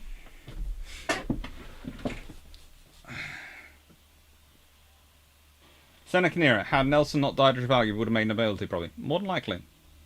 Thank you, everyone. Thank you, DG40. Malaga. Did you have to be middle class to be able to advance that far, or could you also do it if you came from lower classes? As I said, some sailors did. Some boy sailors did get far. So a boy sailor reached admiral. They were not from the middle classes. And they did get hurt. It was a lot harder for them than a lower middle class. Let's put it this way. It was far easier for lower middle class to rise to the top than for someone from the bottom to rise to the top. But someone from the bottom could get to captain. They could get quite high up in the Navy quite within a career. It's more difficult to go all the way up in a career and so. But even in those days, actually, it's to an extent easier, as there wasn't the thing of, oh, you have to retire at 65 or you have to retire at this age. It wasn't there. The retirement, it was a case of, I'm an admiral, I'm 80, it doesn't matter. Or, if you consider Nathaniel Dance, he serves with the East India Company from 1759 to 1804. A five-ish sort of time. That's 45 years. He dies in 1827. He's born in 48. So he joins up when he's 11 years old. He retires when he is 60. Let's see. No. He retires when he's 56. Not bad. He can retire, though, because of the pension he's been granted and the fact that he's got enough money to live off. He's got £500 to live off a year. That's good. He's got £5,000 in the bank to invest. That's even better.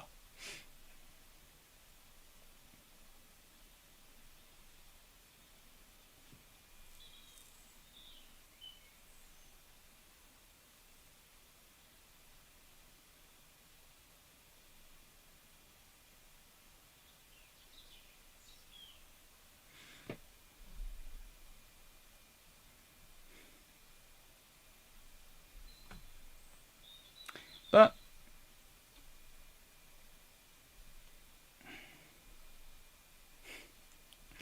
what I also love is that one of the best books written about, one of the best things written about Sir Nathaniel Dance is in the Oxford National Biography, which is a whole thing produced by, I think the article is, no, you can't get it, it's behind the paywall. now. I have managed to have it earlier when I had my JSTOR account open, but it's written by Lawton, Sir John Knox Lawton, who, of course, the chair of naval history at King's College London is named after. It's a freaking good read, but again, you need a JSTOR account to get access to it, or access to the Oxford thing. Captain Seaforth to Malgard. There was a mixed race ex-slave who made post captain. Yes. Calvin Gaswood. Have a good walk, Dr. Clark. Thank you. Rick Vassar. On a different note, my local British store is full of iron brew. That's where they're sending it. We have it now, though. Is post captain still rank? No, there's lieutenant commander, commander, and captain. It's not really post captain anymore. John Shea, is it similar to a degree like the French Foreign Legion going to sea at the time? Yes, to an extent it is. You have to learn an entirely new way of life, and that's especially if you're a landsman. If you're a sailor if you come from a coastal town and you're a sailor born bred, you already have an advantage. If you've been going to sea on the smaller fishing boats and then you get into the bigger ships. And there were options for advancement. There are lots of options for advancement. And remember, in the Navy, unlike in the Army, you didn't buy your commissions. You had to earn them. You had to pass your lieutenant's exam. You had to be promoted from midshipman to lieutenant officially. And then once you're a lieutenant, you had to then do well enough that someone would recommend you for a captain or to get you promoted.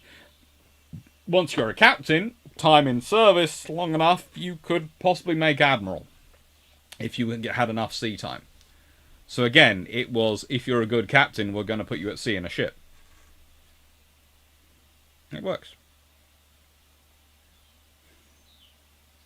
Alright, thank you very much, everyone. Thank you for the super chats. Thank you for all the support this evening, and I hope you like it. What's going on? I hope you have enjoyed this evening's discussion.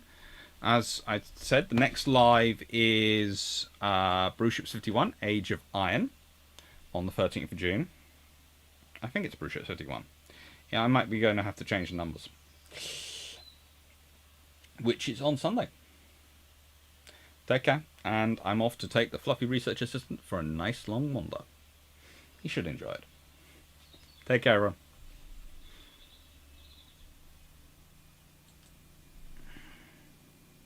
Oh, almost forgot. Thank you and goodbye, DGB40, Constant Drowsiness, Calvin Gasberg, Seneca Nero, Supercharged 350, Old Richard, and Blue Shirt Buddha. Thank you very much. Let's see. Nicholas Wu, thank you. Greg Salsky, thank you and take care. Bijan, thank you and take care. Seneca Nero, thank you. Peter Dawson, thank you, take care. Felix B, thank you. Sean Brennan, thank you. Cal Gasved, thank you very much as always. Bart Foster, thank you. Costa Drowsiness, Andrew Ben, Darius Radowski, thank you. Thank you for your questions. Stephen White, thank you. Frank Spallow, thank you. John Shea, thank you. And Captain Seaforth, thank you. And Dutchman, thank you. Just imagine how much purchasing power the pound sterling has lost. Yeah, it's lost a lot. Thank you, Malaga, and thank you, DGB40. I can't remember if I said that. So, thank you very much, everyone, and take care. It's been a pleasure as always, and yeah, thank you.